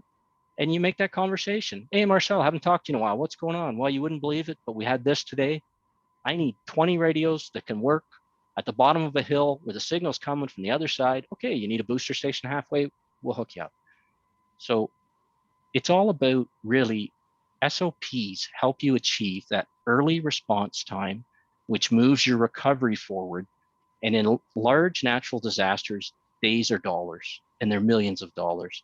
So your efforts, just getting something achieved and started one day sooner can lead to the economic recovery and the vitality of your actual nation just by the efforts of the water utility, because water is the lifeblood. So every other place's emergency plan, if you ever ask for it, you ask for a hospital, a hotel, anything, it always just assumes we've got all the water in the world. You know, what do? Oh, we'll triple the cleaning. You're going to triple the use of water in a drought? Oh, there's plenty of water. Anyways, so I think that's it. Janine, Jonathan, Gabriel, or Elvin, if you've got something else unique you want to say, please say it. I think you covered it all. Okay. Yeah. Okay, thank you. Well, that's five. What a lot of information we've got. Yeah, that's awesome. Much more than I anticipated. Well done, guys. You've really worked hard. Apologies well, I'm not going to apologize for keeping you later because you've done such good work and it's going to help your countries in the long term. So next steps, we need you all to send the documentation to us. Aria is an intern student with Operators Without Borders right now, and I'm going to, we were thinking, what are we going to do with Aria? So we now have a project area that you can help with, I think. if you have any SOPs regarding disasters or anything that we talked of today, could you please send them to us? It would be very helpful not to be starting from scratch. Ton talked about that earlier. Let's just borrow, beg, and steal wherever we can. So our team will get all this together, and then we'll set up another meeting to go over some of the things that we've been able to put together and continue this conversation. So I'll pass it to Ton next, Ton, and then finally, Ignatius, you can wrap up. Okay. Go ahead, Ton. Right, this was a very rich discourse and exchange of experience. So now we have to get all the data together and put it together. And as Ian said, we, of course, this SOP deals with specific action, not necessarily specific to a specific hazard or event. So we will clean it up and for further refinement, because it will come back to you for comments, refinement, and what was discussed in my group. The most important thing is how can we get these SOPs being acted upon when necessary? Because eventually there has to be specific action in the field in response to a certain threat. And that is, of course, the most important aspect. As I said earlier, this is not the first time I went through this whole checklist of things that needs to be done. And I had several workshops in the past. But the issue now is how do we translate these in specific action at the required time? But I think we have done a major milestone now, and we will continue from here. And we will discuss it with all the utilities at managerial, highest managerial level, and how we can impact on the necessary action at the time it is required. Thank you very much for your input. It's much appreciated. Well done. All right, thank you very much, Ton, for that summary and for your inputs. I too would like to thank all of you who participated and the Operators Without Borders team for giving us, again, volunteering your time and assisting us in compiling this. But as well as it just shows there's quite a bit of work that is ongoing among the utilities. And some of you have had more recent experience than others. And some of what we found, well, Tom would know very well as we worked on with St. Vincent during their difficult period after the volcanic eruption. And some of the lessons learned from that, we believe it was timely to host a session like this. And unfortunately, this afternoon, Dominica couldn't make it because they had some clashes with some things they were dealing with on the ground, and they sent apologies.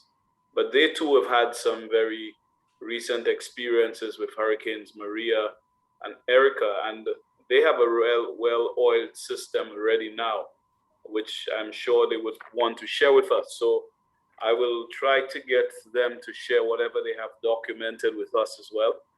And I think this is a work in progress. I don't think it's just a one-off. No. Because as we are into the hurricane season, and there are other events that will necessarily happen, like earthquakes that can do untold damage and when you least expect it. And there's not much early warning that you get with earthquakes. But flooding and droughts, we're just sort of on the brink with a dry spell, but we have been managing. So we all know about that. And the rainy season will come, and in some of the territories where we get more rain than other areas, we're going to get flash flooding and what it can do to our infrastructure. So it is, as Ton says, to have the listing of what we need to do and to be able to execute at the right time when we have the situation. But as I think quite rightly said by Mac, it is about documenting these things, because we have a lot of institutional capacities within all our utilities. There are some guys who know everything like the back of their hand, but God forbid if they leave or for whatever reason, or they depart from this sublunary abode, you know, we are struck and we don't know what to do. It's not documented anywhere. It's in somebody's head. So we got to test. We got to list them. We got to test them, and to act on it when the time comes. Test, exercise, and be brief, I think he calls it. So that's all good. And I want to say, all the teams, please, the rapporteurs, please submit your presentations, whatever you had written, to us. You have the contact from the emails that I sent with the link, so you could forward it to me there, or I will put my other email in the chat now, and to Valerie, if you wish, and we will circulate that.